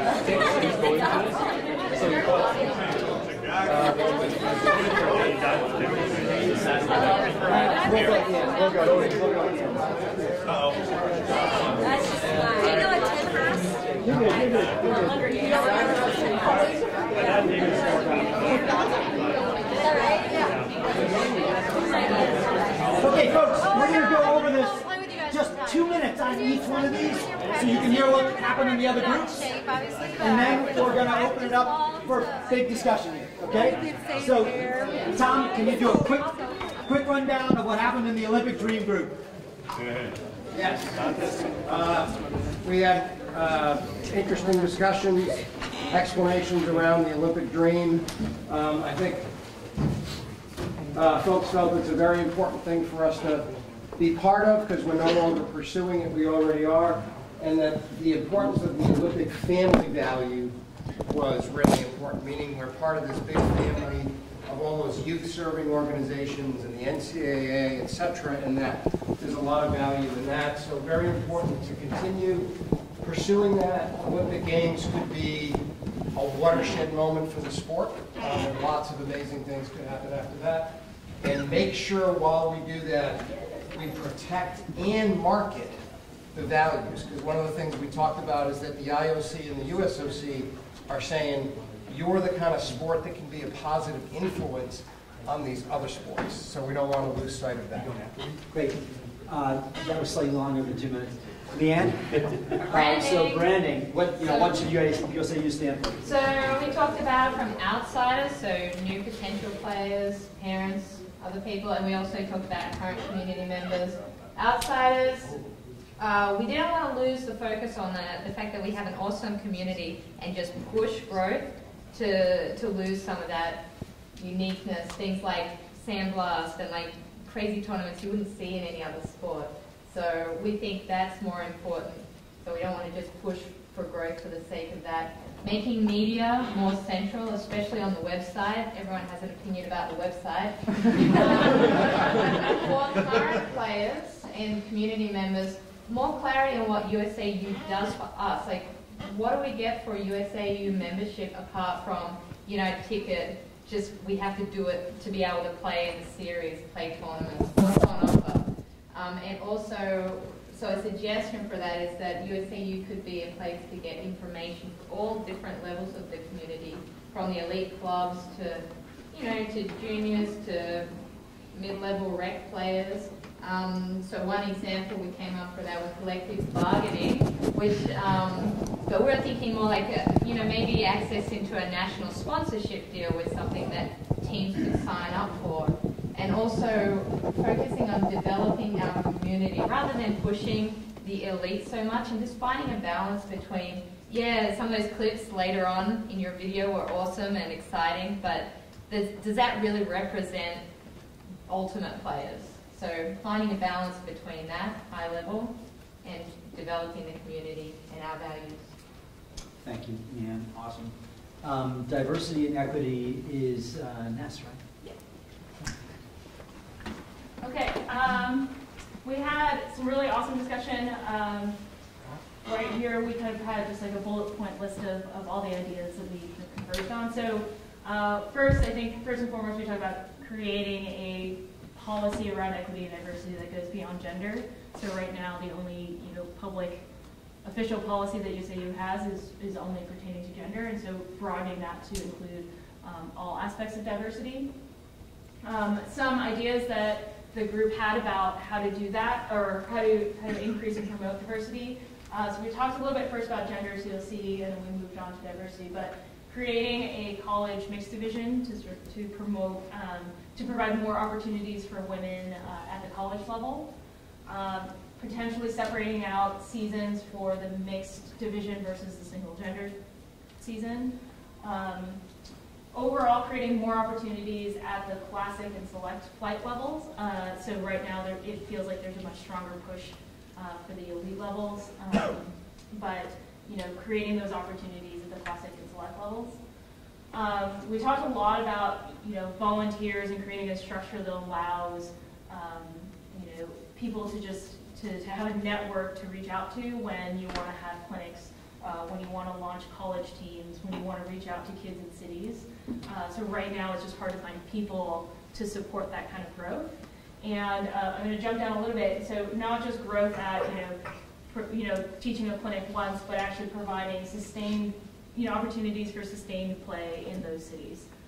So it's not just a volunteer is going to come and teach you how to play once and then leave, but rather creating those opportunities to continue to play in those cities. Some other ideas, looking at the bright spots. So a good example was glue at regionals last year. Did I get that right? No, it was with the other two tournaments. Is that Meltdown and Windy City, we had the women up front and center instead of back pushed away. Okay, so finding the bright spots and looking at what they're doing successfully and well, trying to replicate that in other areas. Focusing on rec level equally to elite, so this kind of goes back to less of a push on elite, but rather looking at all divisions. Strengthening the relationship between USAU and the local communities. So just a lot of local communities don't even know about Play It Forward or some of the other grant programs that USAU has. What else? Creating rec league guidelines, providing financial aid to support diversity. An example here was a kid booster program, maybe supported by the foundation. Henry, you should ask Lynn about this. And then better communication about the programs that USAU has, snail mail or reminders or ideas that were thrown out. And then possibly an earmarked budget towards underrepresented communities. Awesome, thank you. Moving right along, so Steph, you've got youth. Yeah. Okay, we talked about a lot of different things at the youth group. We talked a little bit about the challenges that are facing our community here in Illinois in particular, but then how we think USAU can go about addressing some of these. I'm not going to go through our whole list because I kind of wrote everything down that we talked about. But to kind of sum up, we talked about how USAU can help us in initiating contact with high schools. So just reaching out to high school programs, to other programs and saying, hey, we exist and here are the resources we have. Especially as Ultimate becomes more and more visible, more and more branded, that's something that the organization can help do. Providing follow-up. So right now there's a program where like anybody, like a gym teacher could order like a starter kit for Ultimate basically, and wouldn't it be great if that person could then get a follow-up email saying like, hey, we noticed that you ordered this kit. Here's someone in your area who knows about Ultimate. They can be your Ultimate rep. They can be your contact. They can help you kind of get into the community, making sure it's being taught the right way, that spirit of the game is being emphasized, and that kids are getting the contact and the experience that they deserve. We also talked about providing incentives at various levels. So incentives for teams to actually have more girls on their team, to actually create girls' teams. Incentives for coaches to go into communities. Incentives for once kids get enough kids to play, how do they figure out how to get a coach? And having these packages ready, basically. So if you want to coach and you are really into it but don't know where to start, you can basically download a package from the website and get that contact person. If you're a kid who wants to start a team and you don't know where to start, you could go to the website and get these connections right away. And then the last thing I'll just emphasize is just keeping equity in mind. One of the parts of our question was, what are some barriers to playing in adulthood? And that was a big piece, especially for if we're creating these programs in underrepresented communities, and then kids go to college, and all of a sudden they have to pay a ton of money to play. They are in a situation they might not be familiar with. It might cause people to lose out and to not continue playing with our sport. So not just equity in terms of financial equity, but kind of continuity from the youth level all the way to adulthood. Ooh, that's right. Tom's got this whole thing about doing that. So semi-pro was me, and we had, I guess, about 10 of us. So the debate there was, do you stand strong for these values, gender equity, and spirit of the game? And can you do that and work with them at the same time? Because to do nothing, which is what our policy says right now, you do nothing with the AUDL because we don't like what they're doing with gender equity and spirit of the game. And so where we came to was that if the AUDL actually would agree with us that those values do matter and that that's actually really important and that in the long run they want to actually get there, then we could influence them by giving them things along the way to try and move them along that path, which would be better than just pretending they don't exist, which is what we do now, which doesn't influence them at all. So this would give us a way to kind of move them along. And the things we agreed on were that could work, and that there's also a chance that things go badly for the players and that there's a mess with the relationship just not working right now, and that is something that makes everybody uncomfortable and people are worried about.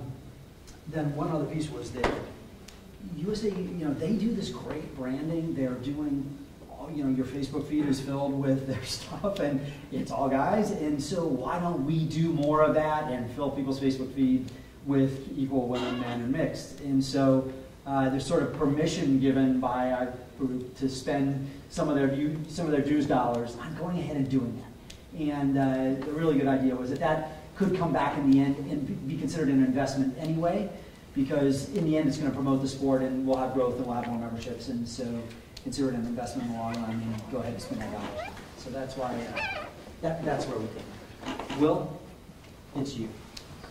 Elite level play.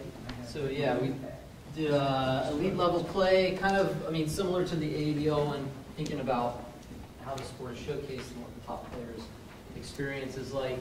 And we talked a lot about like the trade-offs and that balance you're trying to strike between prioritizing what the players and the teams may value in the experience, and then what the fans, the spectators may find entertaining and interesting about elite level play, and the fact that the elite level play is an opportunity to showcase the sport, the things that are great about the sport, and what kind of trade-offs are you willing to make in that context. So there were a lot of sort of little ideas that came up in this, but some of the bigger ones that everybody kind of agreed on tended towards the kind of stuff that we're sort of already doing.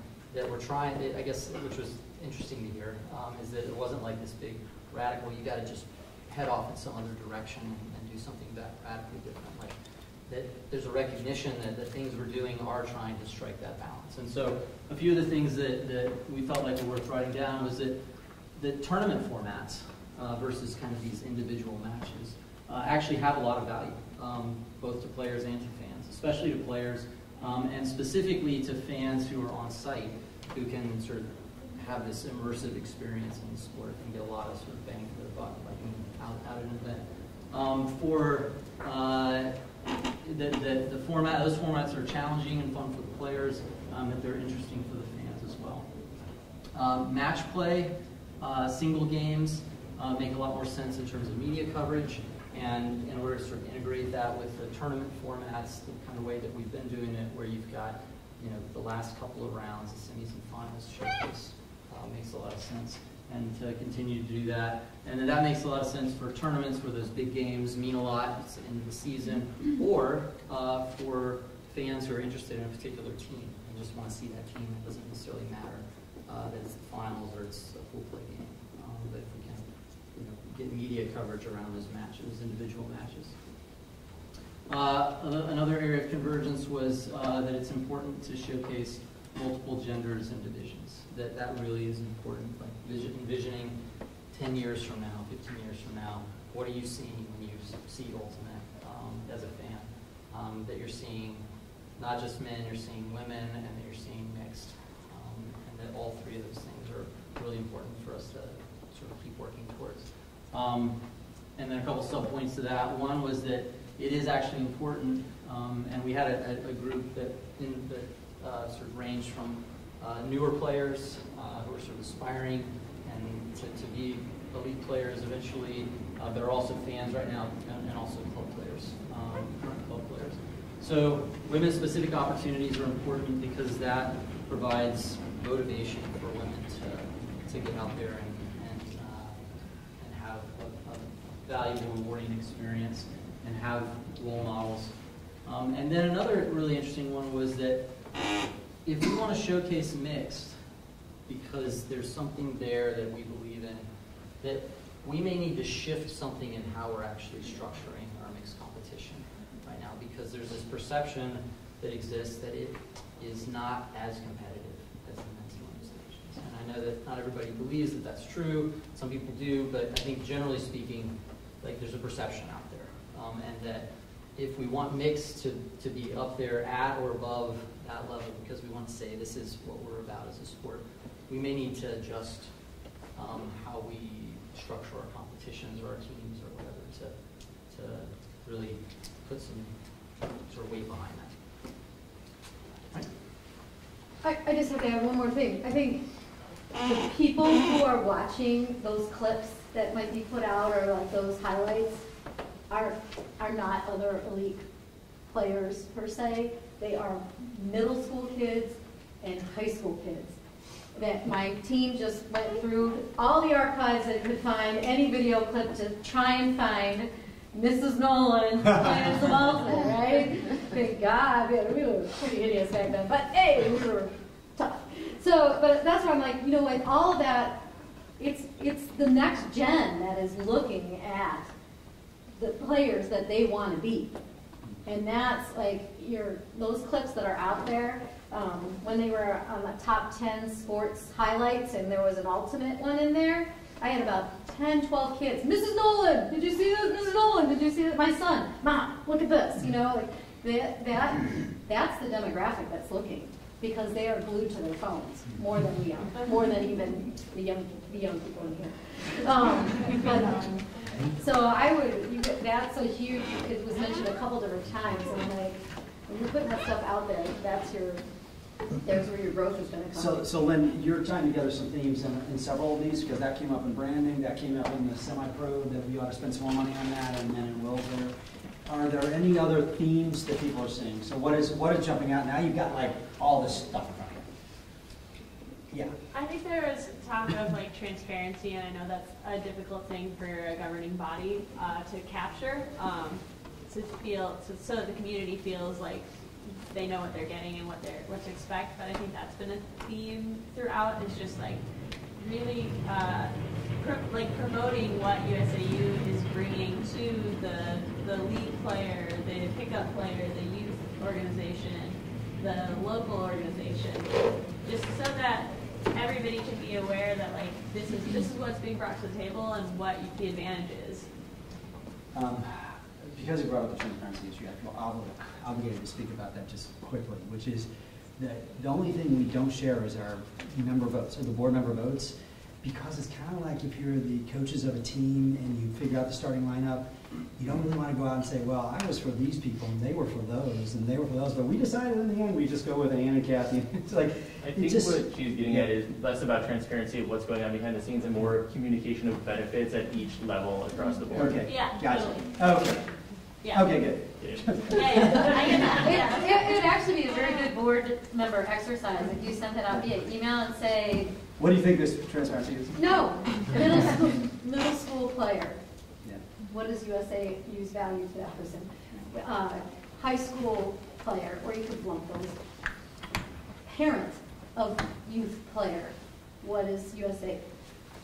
College player, rec player, and then have Like, what is your statement about, here's what we give to you because or here's what we can do for you, right? Like one of the examples we talked about in branding was like when you pay your USA dues, a lot of people, there's like a connotation that you're paying to play in the series. If there was like a pie chart showing where your money is going to, so that you would feel better about, you're not just paying to get to play sectionals if you're a regular player. You're going to youth and you feel good about what you're investing in, not just for yourself, but in the sport and organization for other people. Coaching, training, all this stuff. Yeah, I mean, it's true. You don't know that until you see the pie chart. Hey, Henry, can I have a quick comment on that? I've heard in 3 cities now, because we've done 3 cities, along these lines, this is on us to do a better job. There's a bunch of people who have no idea that we have all of these programs running that are outlined on this. They're like, we don't even know, what is all of that? That's all the stuff that we do all day, every day. That we got to do a better job communicating that all of that stuff is going on. Got you, but you're not on the speaker, sorry.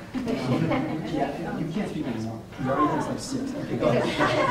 And I also feel like the type of people that would be attracted to something like this are already organizers that might be more aware of what's going on behind the scenes.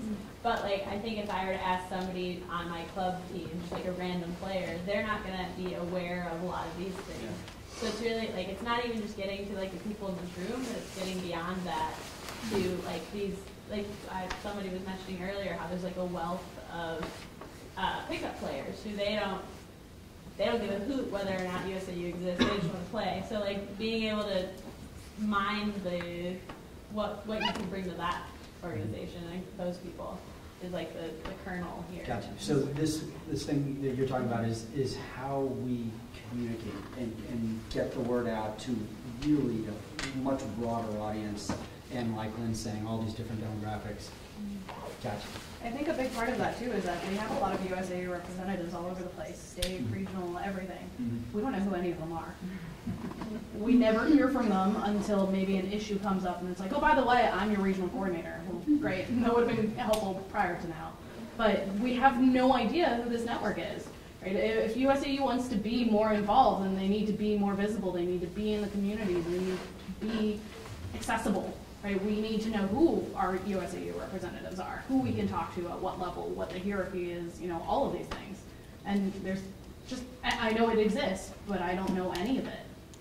Yeah, so basically an organizational chart of like where you're at right now versus up the chain. Sure, and like, who to contact, really like who clear I should talk to. presentation of, who's responsible for what and what they can actually do here. Because there seems to be a rush to sort of push the responsibility for a lot of the local organization, a lot of the local grounding off to the local entities, which, we get, it's a huge challenge. But with that does not come a pushing off of the responsibility off entirely onto these local entities, and a recognition of how these local entities actually contribute to the decision-making of the upper levels. So all the elements of that circle need to be pretty clearly laid out. And also in branding, when we're talking about going to the outside world, the choices you make in terms of what to promote and what to create are sort of big choices, and they're kind of everyday choices. And we were actually feeling like you shouldn't be playing it safe. You should be making sort of big bets on these choices and choosing to focus on community. You'll see the word community up there, I don't know how many times on all of these places. But choosing to show the clip shots of the, the spirit circles, of the youth movements, of the, of the recreational format tournaments, which you should sanction, by the way. To be able to really make a big bet that beyond our current membership, it's not just the highlight reels that are going to get people excited about that, and really present a balanced vision, in the outreach and in the branding that you have. It's kind of a risky decision, and we were just basically guiding you guys to taking that risk. Well, I think that's why everyone fell in love with the sport. I mean, it's really interesting to chase plastic that's flapping around in the wind I mean, it's an interesting physics exercise, but the community, of people and how a lot of those communities are growing. USAU is growing. There's more bureaucracy. There's, folks are feeling like, oh, we're losing something going to the Olympics. But when anything grows, you're not going to know anyone anymore, and you're not going to, everyone won't be as connected. So how can that feeling of ultimate is a community still? That we're still really all felt close that the together. Focus Summit community dragging that forward into the branding and into the outreach, the competition will come with it. We all get more competitive, when we play the game. But if you drag the competition forward, trying to assume the community is going to follow with it, we thought there's more risk there. We want to show up in the only sport that brings a banana stand to nationals.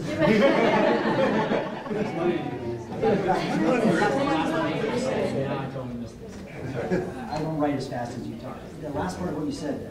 If you focus on the community through branding, with the competition, but you're talking about literally photographs and the highlight video has. And trying to build in devices. Yeah, trying to build in devices. If your priorities are now youth, like building in devices that push that community for the youth. So not just like an AAU basketball tournament where you play against other teams and you leave.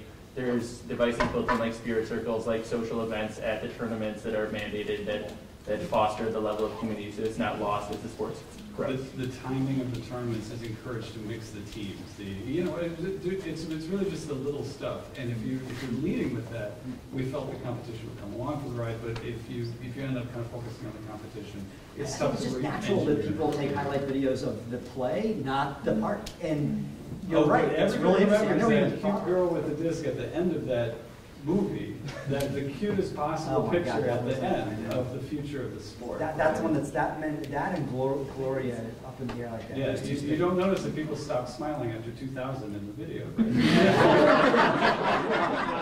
Because it was so competitive.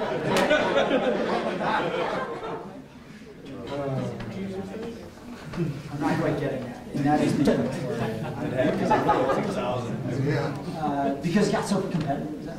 Well, just a lot of the pictures it tended to be like the gritty layout pictures, and not like the So the focus on competition got even higher later in the film. Right, like you have I totally missed your joke. Oh, I was saying that we should showcase we're the only sport that brings a banana stand to nationals. Okay. We have our fun, we compete. Yeah. Right. So that is a great. I think parents get really excited about different opportunities for their kids too, and if we show not just the high-level competition, the really cool elite players and the cool layouts, but the character building opportunities that this sport provides for their kids, I think more parents would be more willing to get their kids involved with it, not just the kids being like, oh, my friends are playing this really cool sport, I want to play too, but having the parents push that, making the character building opportunities of the sport more front and center, like he was saying with the spirit circles and things like that, where we're showcasing that on top of the really cool, I mean, it's awesome to see that awesome layout, or getting a Callahan or something like that, like showing the other parts of the sport to the local communities. I mean, if you're already playing and you're in college, you know that it's a cool sport. We have spirit of the game, it's a great community. But if you don't know already, making that front and center for parents and for so photographs of that, like spirit circles, are like a perfect thing to do that. It has to be an interesting photograph that'll actually get people to look at it too, and like it or whatever on Facebook, so that it takes off. And so, any other ideas about what that could be? I mean, a layout is showing people. What's that? Costumes. Some of the fun, crazy stuff as well. I say twirling has 1,000 votes.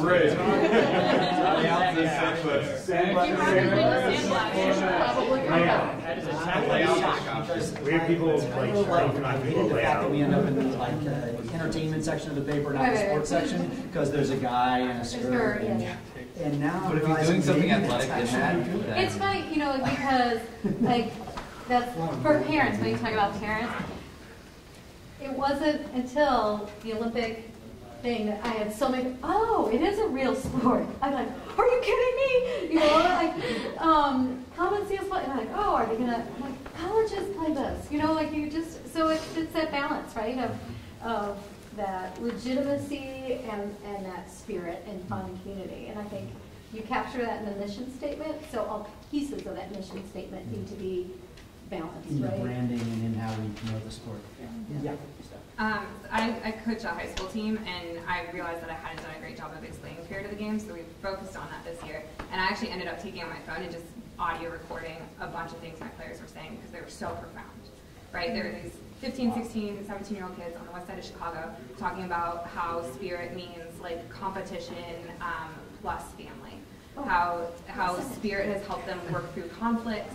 And like I have these incredible audio recordings, and how I also have all these friends who are having kids and are thinking like, I don't know if I want my kid to grow up playing football. There's all these concussion issues. Like all my hippie friends are going to be real excited if we could give them a package that has the kids talking about spirit of the game. So that's like one way you can make it more visible, is to actually have like clips, have different like testimonials and kind of interactive like that. The audio can be spirit, the pictures can still be layouts. Yeah. You're talking about a package that somehow gets to the parents. So yeah, or like within a coaching package, yeah. Or like you visit the website and you can click to hear like a voiceover of Spirit of the Game from a bunch of kids, maybe when you or every new youth membership, because half of mine have their parents' email on it. On the thank you for signing up email that is returned, there's a click to that audio and visual piece. Could get it to them. Get it to them. In a pie chart. Right?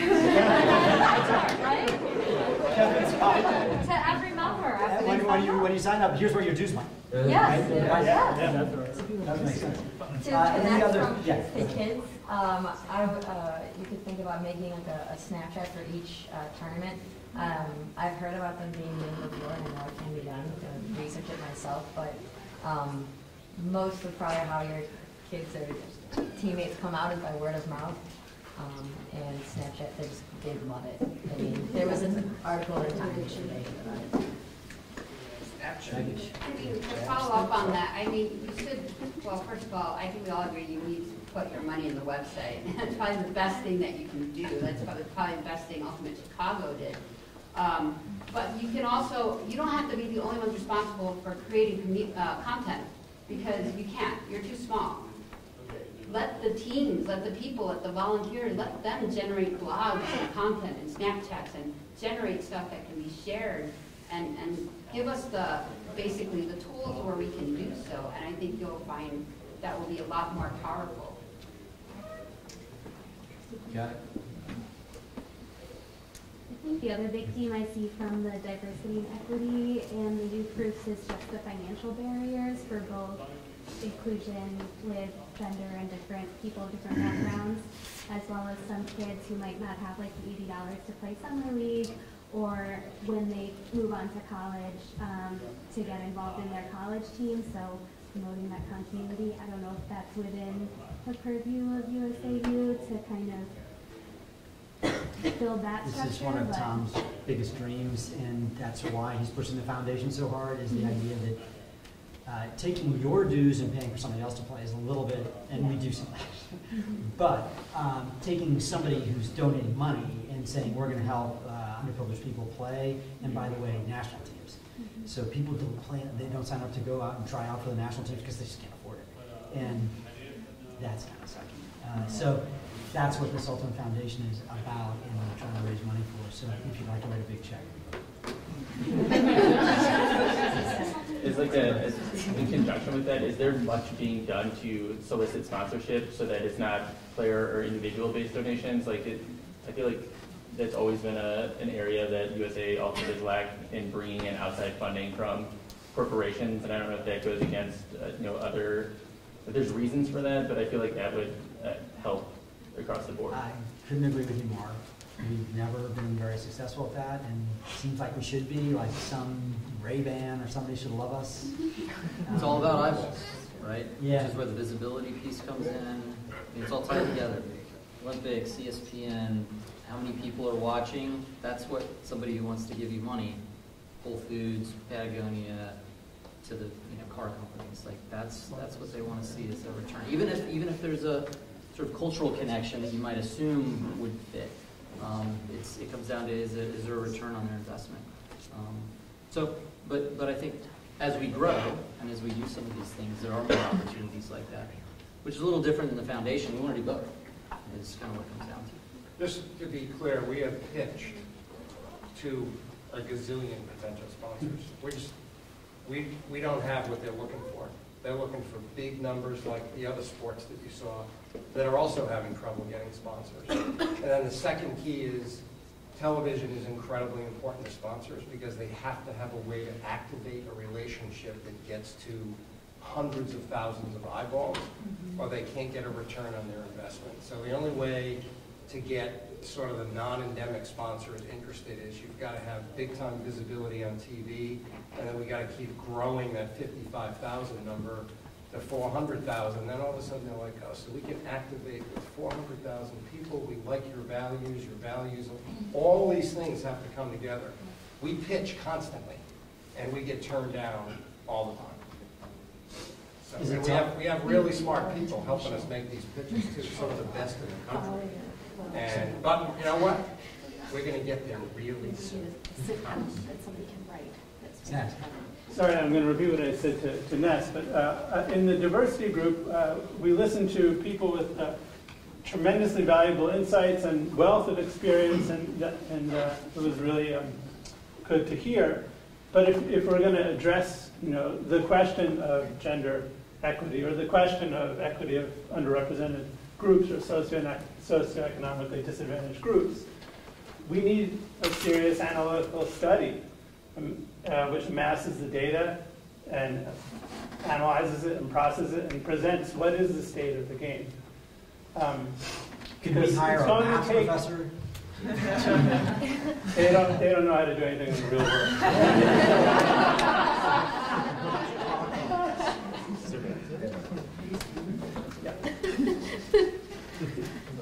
If you had a way to get the numbers, I have a guy who would do the statistical analysis. He teaches physics in our building. He loves that.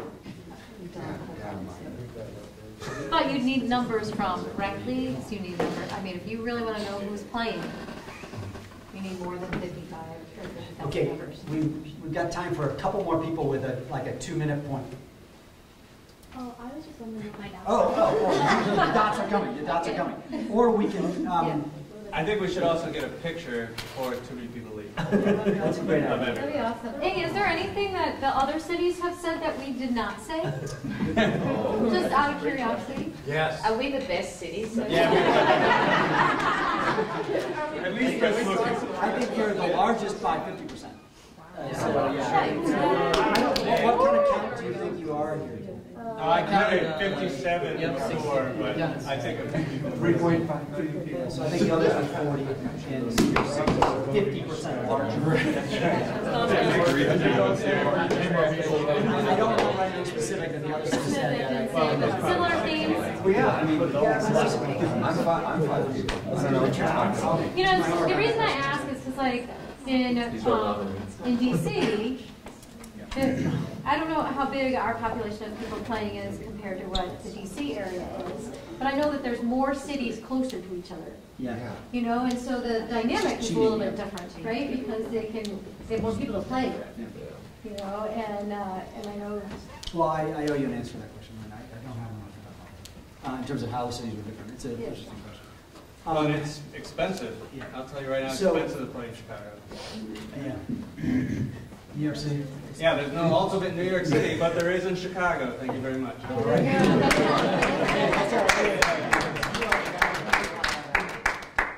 So let's get that picture, but there's a few things that are going to happen here. One is, because we've run over, we're going to give you an opportunity to just leave, but you can stay here and listen to another perspective. It's just another way of looking at our sport, which is a story from somebody in our sport that was just asked to tell us a story and give us a 5-minute story on some issue that is kind of boiling in our community. And Steph Landry is going to be telling us a story, and that'll be up at the front. Feel free. I know we've gone over if you don't want to stick around, but if you do want to stick around and hear a good story, and then maybe that stimulates some more good discussion, that'd be great. Yeah. So there are 3 other things you owe us. One is everybody should have 5 dots. And we want you, before you leave, to go put dots up, your 5 dots up here, on the issues that you think are the biggest, most important issues we should be prioritizing. We should be worrying about more, paying more attention to, putting more money into, doing more about. So take your dots and do that. And then there's just 2 other things. There's a questionnaire on the way out. Just if you have any ideas, it's on the table right over here. If you have any ideas to make these community conversations work better, we very much would like to hear. And just rate just how good was the conversation tonight, 1 to 10. So that'll be right there. You know, we have to keep score. So that's it then. Picture first. Picture first. So let's get the picture. How do you want to hear you? Well, thanks for staying to listen to me talk, guys. That's a lot of you too. I did have 2 name tags on it. So I got kind of asked to talk today, and I was really excited to do so because Ultimate is a huge part of my life. And when I think about USA Ultimate, when I think about my own experience, the thing I keep coming back to is community. And a little bit just of my own personal background. I moved around a lot when I was a kid. I lived in 5 different unique locations before I turned 12. And so my sense of community and what it means to be part of something was kind of honed at an early age, and it was something I kind of learned how to do and go into different places. And when I got to college, I was kind of on my own for the first time and found my community in the people I played Ultimate with. I was just talking to Henry, actually, one of his best friends was, they were kids, we were one of my best friends in college. We were actually at the same wedding together a couple years ago. But I think that just speaks to kind of what Ultimate is, and one of the things that makes it special is this community piece and who we are together. And so I've been fortunate to find that piece of community almost everywhere I've lived. I say almost because when I was living in rural Mississippi, there wasn't that much.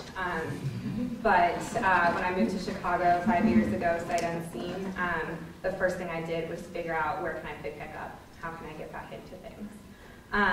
And I really enjoyed this discussion tonight. I'm not an elite level player. No, it's true. And I have no aspirations to be there. I'm very comfortable with my role as mom on my club team. But when I think about my involvement with USAU, I was not a dues-paying member for many years and didn't start playing club until I was 28. And so this idea of the different communities in Ultimate has been something that's swirling in my mind for a while now. And one community that's been a big part of my life and that I've been part of in Chicago within Ultimate is the coaching community. And so that's kind of where I want to end my story today, because I want to end that story there and leave you with that note as you leave and go out, because that, the little girl on the screen, that's the future of our sport. And those are the people who are going to be part of our community and going to be carrying forth the torch as we go on. And so, to me, when I think about, I remember this one quote that one of the seniors that I coached said last year, as he was picking his glasses up off his face and tears were streaming down his face. He said, "We got to remember that Ultimate is for everybody. We got to make sure that Ultimate stays for everybody." And this is the kid who was considering dropping out of high school until he found our team. I've seen the incredible power that the sport can have. We've got this, the kids on my team call each other family. The stated goals that captains came up with are about making sure we have that family feeling. And that's something that's super, super important to me, and that I've been really, really happy to see blossom kind of organically in our kids as they're introduced to the sport.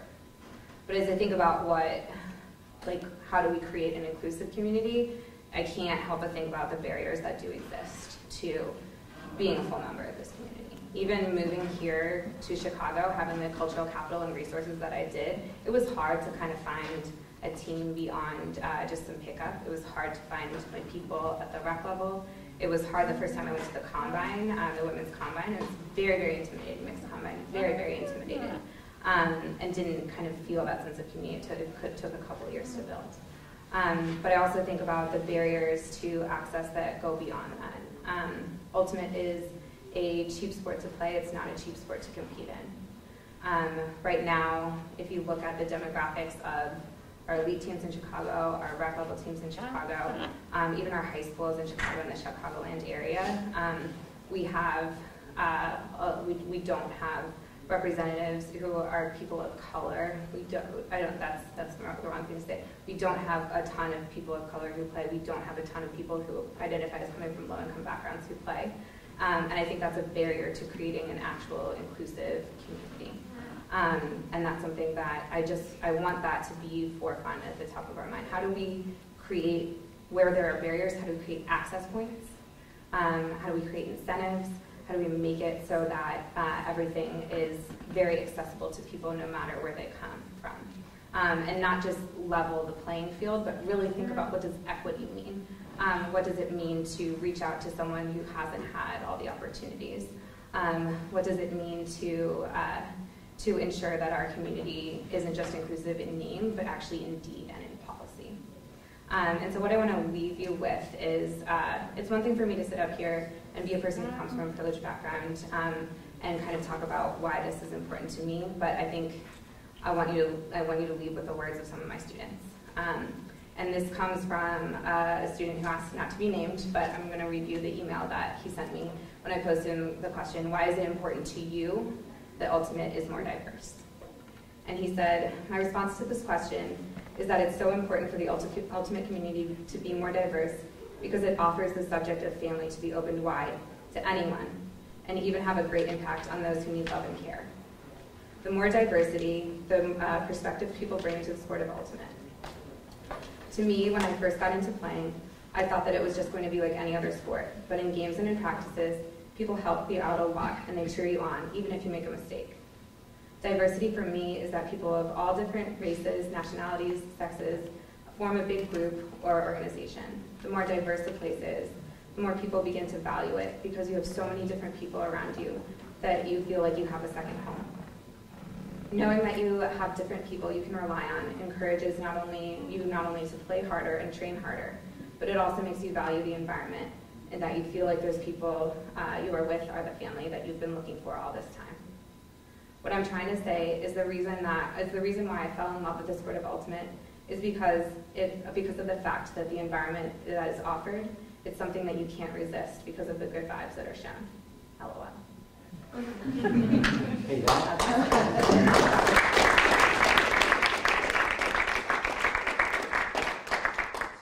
is just what Tom was talking about. Sports making such a difference in people's lives. I mean, that person and you. And the interesting point is, it's not about being great at it necessarily. That is, we get caught up in that, and I'm not sure why. But it's not about that at all, in terms of the experience you got and the experience that kid has, and that is how they're feeling, and what that means to them in their life, and how that's helping them grow up and lead a richer, better life. I mean, it's wonderful. Thanks for staying here.